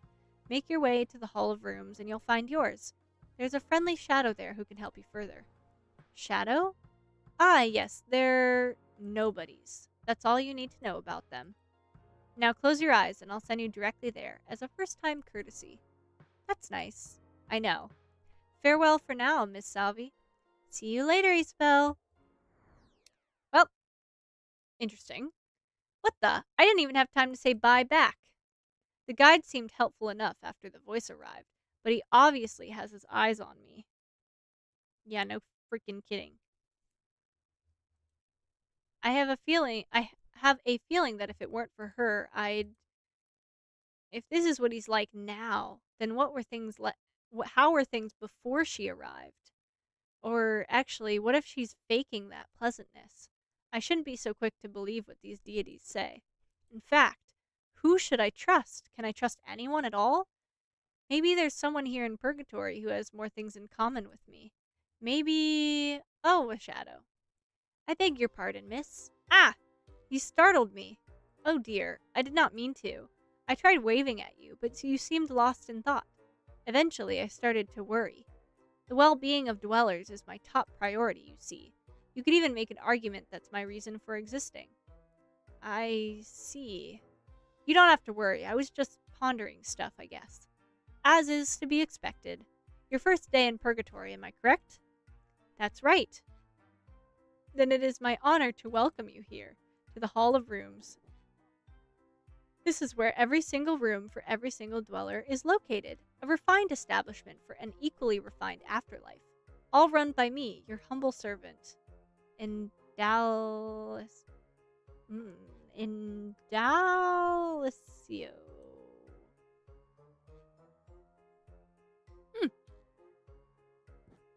It's a pleasure to meet you.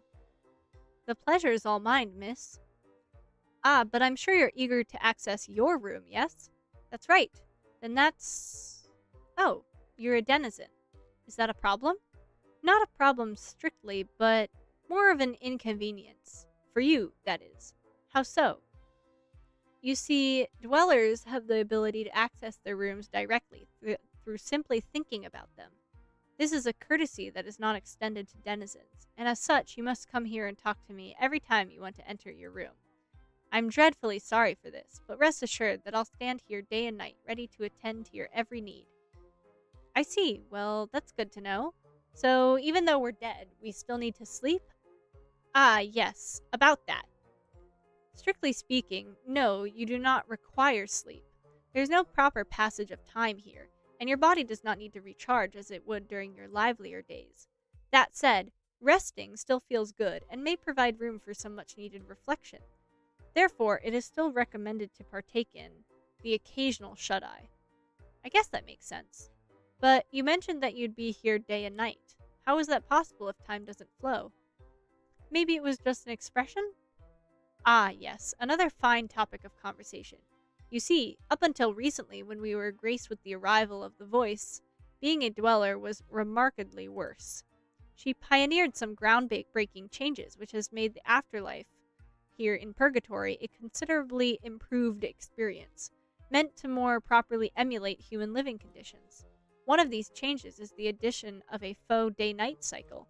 So no, time doesn't really move, but the changing of scenery and brightness over a simulated 24-hour time span, Jesus, creates the illusion that it does. Wow, this place just keeps getting weirder. Wonderfully weird, one might say. Would you mind showing me to my room? But of course, and I do apologize profusely if my explanation came across as long-winded. It's fine. Then, if you'll follow me... Whoa, it's so pink and bright. Here we are, miss. A room prepared especially for you. If there's anything else, I'll be stationed where you found me last. Thank you. As far as I can tell, it really is perfect. Ack. Oh, the purgaphone. It startled me. Oh, hi, Isabel. FYI, you can advance this nifty conversation by interacting with this button below. Welcome to Purgatory. Again, let me know if you can see this message. I can see it. Fantastic, it's alive. The purgaphone, I mean. Is that a reference to something? Maybe? It's a reference to Frankenstein, come on. Well then, I suppose it's time to see what this room of mine has to offer. The comfiest of beds. My reflection, heirloom collection, leave room. Unsent letter. Wow. Okay, guys, I think that's a pretty good stopping point for tonight. It's getting pretty late, and we are going strong. I'm gonna hold off on a raid tonight because I need to go to bed, and I don't have, I unfortunately do not have the time to talk to someone, via raid, so I'm going to hold off on that for tonight. But I will be back tomorrow with another visual novel. Let's see, tomorrow is called Your Crown is Mine. So, we'll be doing that one. Super exciting. This game is really cool. I really like the concept. The art style kind of reminds me of Rotten Roots from last year, so I'm excited to see where this goes. I think I'm not entirely sure how the love interests are gonna work. I don't know. I think it may be the art style, but to me, sometimes the characters look like really young, and so I'm like less inclined to be like, ooh, attracted, because I'm like, oh, you look really young. But I do believe that's probably just the art style. And I do enjoy the art style a lot. It's so beautifully hand painted, like visually hand painted, it looks like. Also, the last one was super fun. Very different than this one, obviously. I honestly liked all of the love interests from the last one. It was very interesting. I didn't feel any of them were like super stereotypically like a specific trope, which was kind of like refreshing. I really enjoyed the fact that all of like gender for everyone was very changeable, and it like didn't matter really what you picked. It was all like it was very much just preference. So I really that's like the first time I've seen that in a visual novel. So that aspect was just super unique and cool. And I just love the just the idea for this one. It's so interesting. Like, what do you mean we're in purgatory? It's and also what the fuck is going on? This demo is a hell of a lot longer than what we played today. So if this is a game that interests you, please go check this out. And if you would like the link, it is pinned at the top, but also if you do !game info, you can get a synopsis, who made it, and a link to the Steam page for the demo. But yeah, that's all I have for you guys today. I will be back tomorrow, and I hope you guys enjoyed these 2 visual novels because they're really fun. We only have one tomorrow called Your Crown is Mine, and I don't really know much about it, so I'm excited to learn. And we're getting towards the end of visual novel week, which is so sad, but it is how this works, unfortunately. But I will see you guys all tomorrow. All right, you guys. Good night. I mean, well, maybe not good night, but goodbye. Bye, guys. Oh no, Sarah. You were. I'm so sorry. I am literally just saying good night. I'm so sorry. Unfortunately, it is bedtime for me. Did you fall asleep again, Sarah? It's okay. I'll be back tomorrow. Another round tomorrow, don't you worry. So, it all good. But it's okay. You should definitely sleep. But I appreciate you being here, even if it was just for a second. So, I really do appreciate it. I'll be back tomorrow, don't worry. Don't you worry. Okay, goodbye.